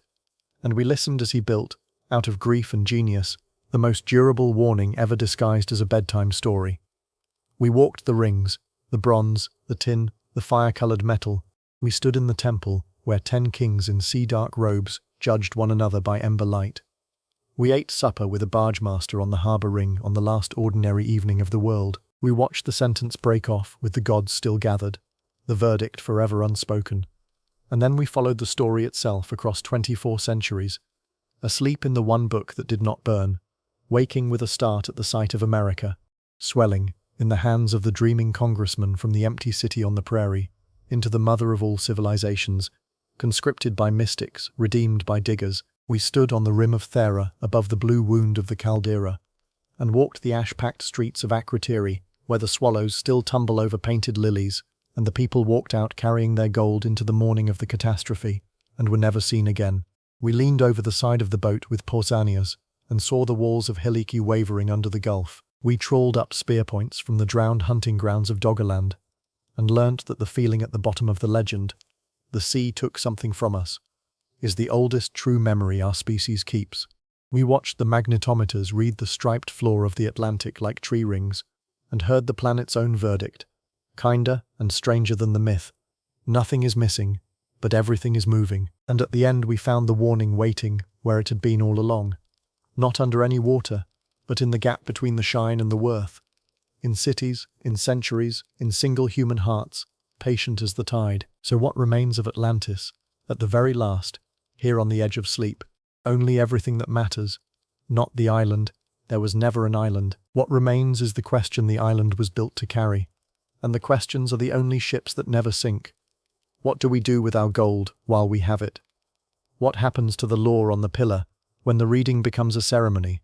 What does the sea know about us that we have stopped knowing about ourselves? 24 centuries of readers have carried those questions to bed, and you are the latest of them, the newest watcher on a wall that runs back, lamp by lamp, to a grove of olives outside a stone-coloured city, where an old man wrote and paused and never finished the sentence, perhaps because he knew that the sentence is finished differently by every age that reads it, and wanted to leave room for yours. The story is yours now. Carry it down with you, and as you go, let the images settle where they want to settle, the way silt settles in still water. The bronze wall burning in the last of the light, the 10 kings in their robes the colour of deep water, sitting in the ashes in the dark, the painted swallows over the red lilies, under 40 metres of pumice, bright as the morning they were made. The fisherman of the gulf, drawing up his net from the drowned streets, feeling it snag on the shoulder of a god. The white towers of the real lost city, alive on the ridge in the blind dark, older than every empire and younger than the night. The snow that falls forever inside the sea. Tell me, if you would, before you go, where are you tonight? What shore is nearest to the bed you are lying in? An ocean, a river, a lake, a sea you have not visited in years but still call yours. Is it raining where you are? Can you hear water anywhere at all? In the gutters, on the glass, in the pipes of the sleeping house? The same water, every drop of it, that rose over Helike and Doggerland and the harbours of the pharaohs, the one old ocean wearing all its names. Leave a word below, if you like, and say which water is yours. Because all around the turning world tonight, on every coast of every sea, other people are lying in the dark as you are, listening to this same story. And it is a good thing to remember, at the edge of sleep, that the waters of the world are one water, and the listeners of the world are one company, and none of us is keeping this vigil alone. One more breath, and one more truth, the smallest and the kindest of the night. Of all the people who have ever loved this story, the philosophers and the monks, the congressman in his empty city, the divers and the dreamers and the children with their books of mysteries, not one of them ever truly wanted it found. Think of it. If a ringed city rose tomorrow from some survey's sonar, named and dated and explained, the papers would blaze for a season, and then Atlantis would become what Troy became, a fenced site with a ticket booth, a wonder, certainly, but a finished one, a closed door. No, what every one of them wanted, what you have wanted all night without saying so, is exactly what the story gives. The search itself, the open corridor, the light far down in the water that might be anything. Some stories are treasure. The best ones are horizons. And if, some night, you find yourself near the water, any water, do one small thing for the story, as payment for its company tonight. Stand at the edge for a moment, where the wet sand darkens, or on the harbour wall, or at the rail of the ferry, and look out at the line where the water meets the sky. Everyone who has ever lived has stood where you are standing. The hunter of Doggerland stood there, watching the marsh of his grandmother's become a strait. The watchman of Akrotiri stood there, in the last spring, counting the garlanded ships. Solon stood there, sailing home from Egypt with a story in his baggage heavier than he knew. Plato stood there, an old man at Piraeus among the gulls and the rigging, looking at the bright, restless fleet of a city he loved and could not save, beginning, perhaps in that very hour, to build an island far enough away to tell the truth about. They are all gone, and the line where the water meets the sky has not moved, and it has never once told anyone what is beyond it. That is the whole secret of its power. The horizon is the oldest unfinished sentence in the world, older than the Critias, older than speech, and every human being who has ever looked at it has completed it differently, with islands, with empires, with the drowned and golden rooms of their own one life. You will complete it your own way. That is allowed. That is, in fact, the assignment. For the island was never on the far side of the horizon. You know that now. You have known it, really, since the middle of the night. The island is on this side, behind the eyes of the one who looks. Atlantis is the name we gave to everything the heart insists on keeping, after the world has let it go. The perfect city, the unfallen age, the house that was sold, the summer that ended, the people who were here and are not here. The sea did not take those things. Time took them, as it takes everything, gently and completely. And the heart, which cannot bear the word time, drew a map instead, and put the lost things on an island, and put the island in the sea, because the sea, unlike time, can at least be sailed. Every searcher who ever dragged the Atlantic was looking for something that had never been wet, and every one of us, lying down tonight at the edge of the dark water of sleep, makes the same old voyage in miniature, pushing off from the lit shore of the day, out past the harbour noise of our thoughts, toward the place below the surface where everything we have ever lost is held, perfectly preserved, in the patient museum of the deep. Sleep now. The island is safe. It was always safe. Nothing that lives in a story can drown. The tide is coming in somewhere, very slowly, very far away, with no malice in it at all. The deep is lighting its small lanterns. The ships are standing quietly in the dark of the world's attic, keeping their cargo. And the moon, the same moon that rode over the rings of the dreamed city, the same moon that the watchers of Thera saw rise out of a sea that still had an island in it. The moon is laying its long silver road across the water tonight, out beyond every harbour, the road that has never once led anywhere, and has never once stopped looking like it leads home. It will be there tomorrow night. So will the story. So, sleeper, will you. Sleep now. Carry the island with you. The sea will keep till morning.